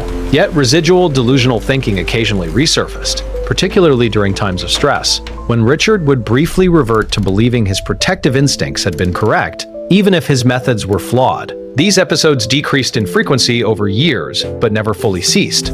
Richard's requests for contact with Susan and Emma continued, though he eventually accepted that they would never respond. His letters evolved over time, becoming less self-justifying and more genuinely apologetic. Letters from 2024 showed Richard expressing understanding of why his family refused contact, acknowledging that they owed him nothing and accepting that forgiveness wasn't realistic. He wrote that he didn't deserve their forgiveness and understood that the best thing he could do for them was to disappear completely from their lives. Prison life was difficult for Richard. His notoriety made him a target. Other inmates, particularly those with children, viewed crimes against family members as particularly heinous. Richard required protective custody for his safety, meaning near constant isolation. He spent 23 hours daily in his cell, with 1 hour in a small recreation yard, always alone. This isolation ironically mirrored what he'd inflicted on his family. Richard now experienced a version of the captivity he'd imposed, though his cell was larger and he'd chosen his crimes while his family hadn't chosen their imprisonment. Richard participated in available prison programs, mental health treatment, educational courses, addiction recovery groups. Though he had no addiction, he worked in the prison library when security levels permitted, a job that gave him purpose and some human contact. He read extensively, particularly books about mental illness, trauma, and criminal justice. Former prison chaplain Robert Torres, who counseled Richard regularly, noted that Richard demonstrated genuine desire to understand what he'd done and why. To process his actions intellectually, even as emotional processing remained difficult. The question of whether Richard would ever fully comprehend the magnitude of his crimes remained open. Could someone with his degree of delusional thinking ever achieve complete insight? Dr. Chen believed Richard had reached maximum insight possible given his neurological limitations. He understood intellectually that he'd caused severe harm, felt genuine remorse, but his emotional processing remained somewhat impaired by persistent cognitive abnormalities. Whether this constituted adequate moral reckoning or fell short of true understanding depended on one's philosophical framework for assessing mental illness and moral responsibility. 9 years after their rescue, Susan and Emma Hartley had built lives from the wreckage Richard's crimes had created. They remained connected but no longer enmeshed, having worked through therapy to establish healthier boundaries. Emma, now 26, worked as a trauma counselor and lived independently in a small apartment with Hope the cat, adopted after Susan's cat passed.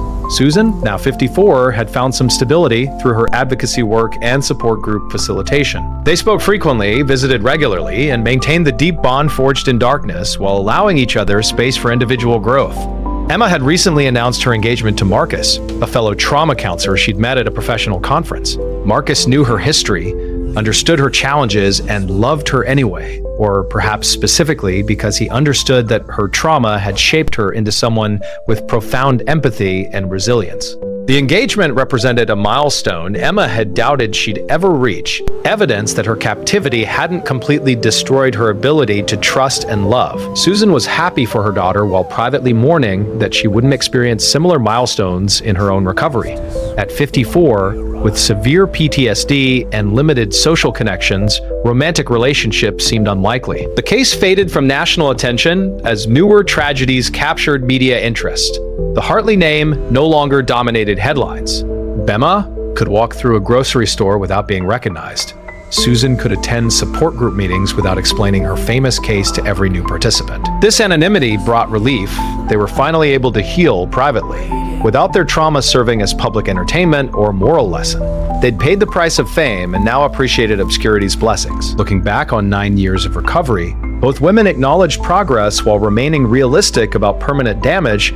Emma had built a meaningful life and career, but still struggled with trust, hypervigilance, and occasional panic attacks triggered by enclosed spaces or conflicts. Susan had found purpose in advocacy, but battled chronic depression and would never work traditional employment. Neither would fully recover. That was accepting reality, not surrendering to despair. They'd learned to carry their scars with dignity, to find moments of joy despite persistent pain, to appreciate ordinary freedoms that most people never notice. 9 years after their rescue, Susan and Emma Hartley had built lives from the wreckage Richard's crimes had created. They remained connected but no longer enmeshed, having worked through therapy to establish healthier boundaries. Emma, now 26, worked as a trauma counselor and lived independently in a small apartment with Hope, the cat, adopted after Susan's cat passed. Susan, now 54, had found some stability through her advocacy work and support group facilitation.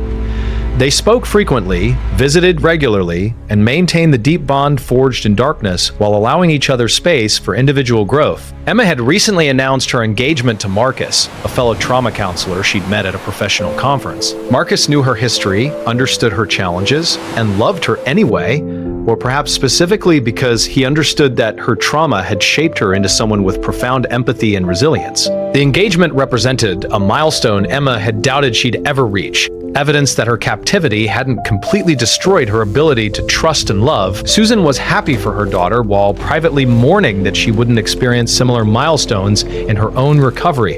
At 54, with severe PTSD and limited social connections, romantic relationships seemed unlikely. The wedding planning process brought unexpected challenges and surprising joys.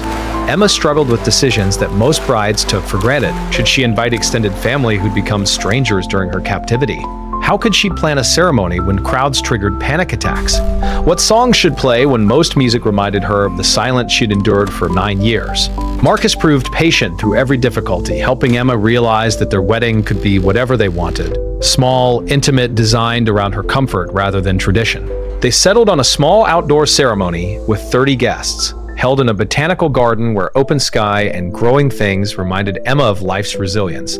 Susan threw herself into wedding preparations with an intensity that concerned her therapist. Dr. Torres gently pointed out that Susan was channeling her own unprocessed grief about lost milestones into Emma's celebration. Susan had missed Emma's adolescence entirely. No first dates, no prom, no high school graduation, no college move-in day. The wedding represented the first major life event Susan could actually participate in, and the weight of that significance threatened to overwhelm her. Through therapy, Susan learned to separate her own grief from Emma's joy, to be present for her daughter without making the occasion about her own losses. The relationship between mother and daughter had evolved significantly over 9 years of recovery. In the immediate aftermath of rescue, they'd been almost pathologically close, the only two people who truly understood what the other had survived.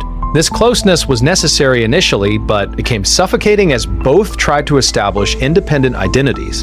Emma's decision to move out 3 years after rescue had devastated Susan, who interpreted it as abandonment.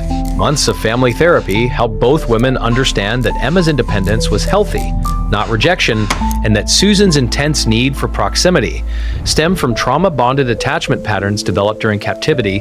Now their relationship had found equilibrium. They maintained regular contact without constant contact. They supported each other without becoming responsible for each other's emotional regulation. They could discuss their shared trauma when needed, but also talked about normal things. Emma's work, Susan's volunteer activities, recipes, books, television shows. These mundane conversations were precious precisely because they were mundane, evidence that their lives had expanded beyond the sealed room that once defined their entire existence. Helen and Robert Chen, now in their late 70s, had reconciled somewhat with Susan after years of strained relations. Helen's health crisis in 2023, a severe stroke that left her with limited mobility, forced the family to confront their fractured relationships. Susan, despite her own struggles, spent weeks helping her father care for her mother, and this crisis created unexpected healing.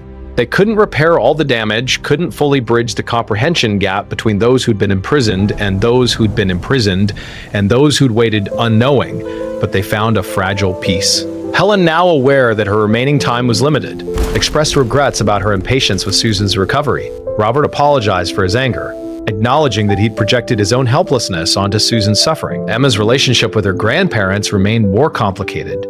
She'd been 8 when imprisoned, 17 when rescued, her entire conscience. Ayal's memory of them was filtered through trauma. She visited them regularly from a sense of obligation and love, but genuine connection remained elusive. They were family by blood and history, but strangers by experience.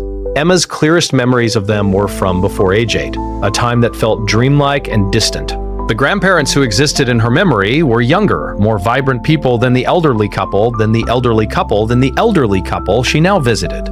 time had stolen from her, the case faded from national attention as newer tragedies captured media interest. The Hartley name no longer dominated headlines. Emma could walk through a grocery store without being recognized. Susan could attend support group meetings without explaining her famous case to every new participant. This anonymity brought relief. They were finally able to heal privately, without their trauma serving as public entertainment or moral lesson.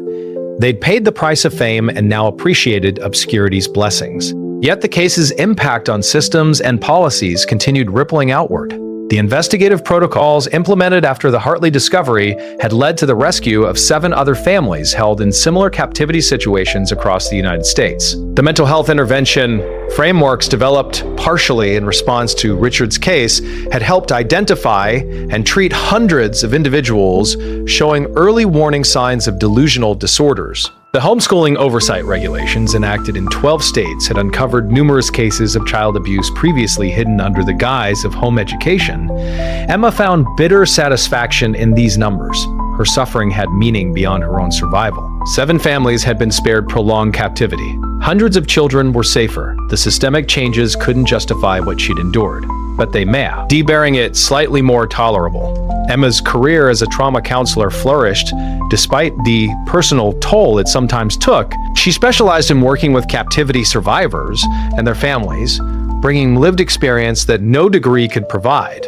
Her clients ranged from trafficking survivors to former prisoners of war to children rescued from abusive home situations. Each client's story was unique, but Emma recognized common threads: the difficulty re-entering a world that had moved on without them, the loss of time that could never be recovered, the complex relationship with captors who were sometimes also caregivers, the guilt about survival when others hadn't survived. Emma's therapeutic approach emphasized what she called radical acceptance, accepting that what happened was real, that recovery didn't mean returning to who you were before trauma, and that carrying scars didn't prevent living meaningful lives. She taught clients that healing wasn't linear, that good days and bad days would alternate unpredictably, and that the goal wasn't to forget or transcend trauma, but to integrate it into a larger life narrative where it was significant but not definitional. Her clients responded to this honesty, this refusal to offer false hope while still maintaining genuine hope that life could be worth living despite everything. Susan's path had been different, but no less meaningful. Unable to maintain traditional employment, she'd built a life around advocacy and peer support. She facilitated 3 support groups weekly at the Helen and Robert Chen Healing Center, one for long-term captivity survivors, one for families of missing persons, and one for parents whose children had been victimized. In these groups, Susan found purpose and community. The other participants understood in ways outsiders couldn't. Nobody in these rooms needed explanations about why satire, non-sounds triggered panic, or why anniversaries were difficult, or why recovery was so much harder than it looked from outside. Susan had also become involved in legislative advocacy, testifying before state legislatures, considering bills related to missing persons investigations, mental health intervention, and victim support services. Her testimony was powerful precisely because it was understated. She simply told her story, described what had happened and what she'd needed afterward, and let lawmakers draw their own conclusions. Multiple bills she'd supported had passed, each one a small victory in the larger struggle to prevent others from experiencing what she'd endured. The financial settlements and victim compensation funds had provided both women with security that many trauma survivors lacked. They didn't have to work while healing, they could afford specialized therapy, could live in safe housing, could focus on recovery without the added stress of financial instability. Susan was acutely aware of this privilege. Many survivors she met through support groups struggled not just with trauma but with poverty that made recovery nearly impossible. She donated regularly to organizations providing free therapy and support services, trying to extend to others the advantages she'd been fortunate enough to receive. Looking back on 9 years of recovery, both women acknowledged progress while remaining realistic about permanent damage. Emma had built a meaningful life and career, but still struggled with trust, hypervigilance, and occasional panic attacks triggered by enclosed spaces or conflicts. Certain things remained difficult. She couldn't use elevators without significant anxiety, couldn't sleep without a nightlight, couldn't watch movies featuring captivity themes, couldn't tolerate anyone telling her what to do without negotiation. These limitations were permanent. Accommodations she'd learned to work around rather than problems she could solve. Susan had found purpose in advocacy but battled chronic depression and would never work traditional employment. Some days, getting out of bed required heroic effort. Some weeks, she couldn't leave her apartment except for therapy appointments. The darkness she'd experienced for 9 years had left shadows in her mind that never fully lifted. Medication helped but didn't eliminate her symptoms. Therapy provided tools but couldn't cure what was ultimately a permanent psychological injury.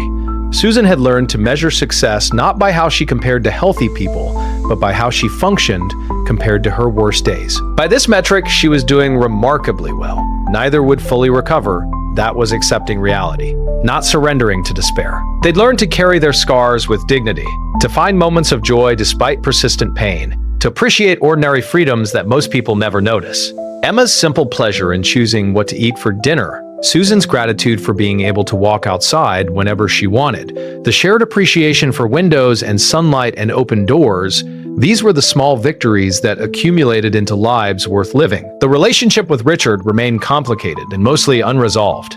Emma had written him one letter, 5 years after rescue, not to forgive but to close a chapter. In it, she told him that she'd built a good life despite what he'd done, that she refused to let his actions define her future, and that he should stop requesting contact because she had nothing more to say to him. Richard's response, forwarded through attorneys, was rambling and partially delusional, but contained genuine remorse.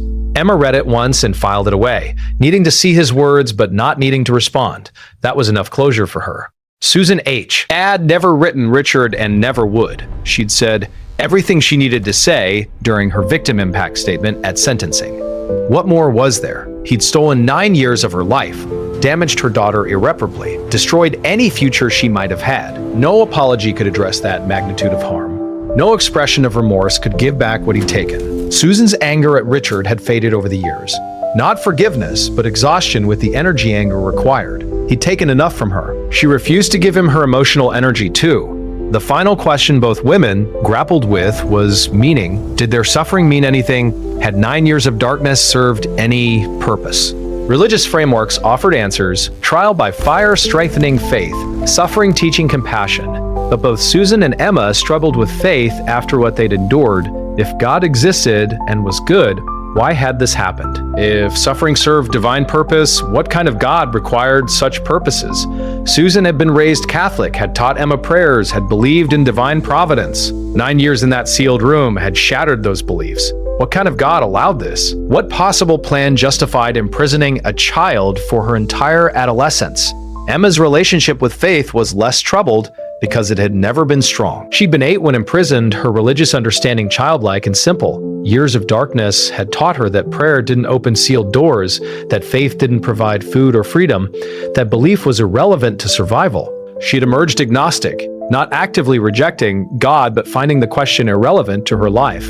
If God existed, he'd been absent when she needed him. Whether that absence was his choice, his inability, or his non-existence didn't much matter. She'd survived through her own resilience and her mother's love, not through divine intervention.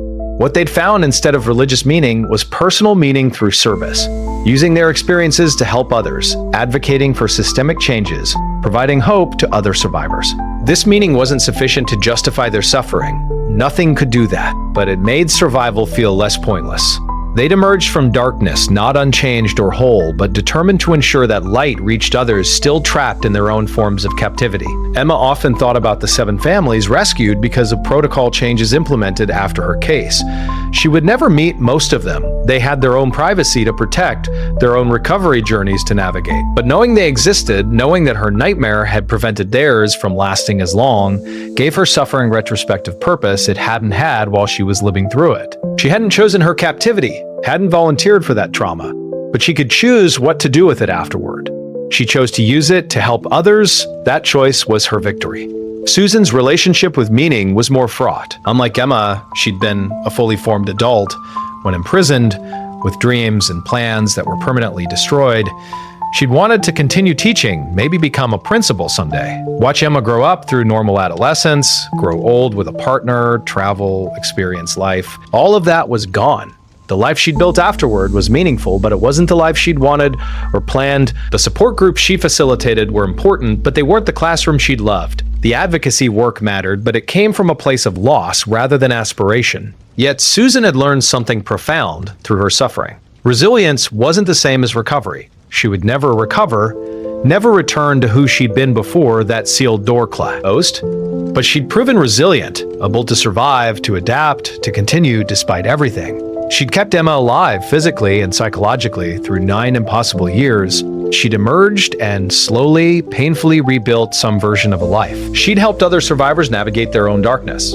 This resilience didn't compensate for what she'd lost, but it was enough to keep going. The anniversary of their rescue, October 14th, remained complicated for both women. It marked freedom, but also reminded them of 9 years stolen. The first few anniversaries they'd spent together, processing, grieving, celebrating survival. More recently, they developed separate rituals. Emma spent the day volunteering at organizations supporting trafficking survivors, channeling the day's emotional weight into service. Susan spent it alone, allowing herself to grieve without performance, to feel the full weight of what she'd lost without having to be strong for anyone else. Then they'd meet for dinner, toast their survival with sparkling cider, and remind each other that they'd made it 1 more year away from that sealed room. That determination was their victory over Richard's attempt to bury them alive. They'd survived. They were surviving. And they would continue surviving day by difficult day, year by hard one year, carrying their scars forward into whatever future they could build from broken foundations. The future wouldn't be what either had imagined before that January night in 2011, when their old lives ended. But it was a future nonetheless, open, uncertain, full of both pain and possibility. Emma's upcoming wedding symbolized this paradox perfectly. She was marrying Marcus, building a life with someone who loved her despite and because of her scars. She was planning a future that 9 years ago had seemed impossible. Yet her father, the man who should walk her down the aisle, was the same man who'd imprisoned her, who'd stolen her childhood, who now rotted in prison. Helen and Rodard would attend, elderly and frail, reminders of time's passage and relationships fractured. Susan would be there, proud and heartbroken, celebrating her daughter's joy, while mourning the mother-daughter experiences they'd never had.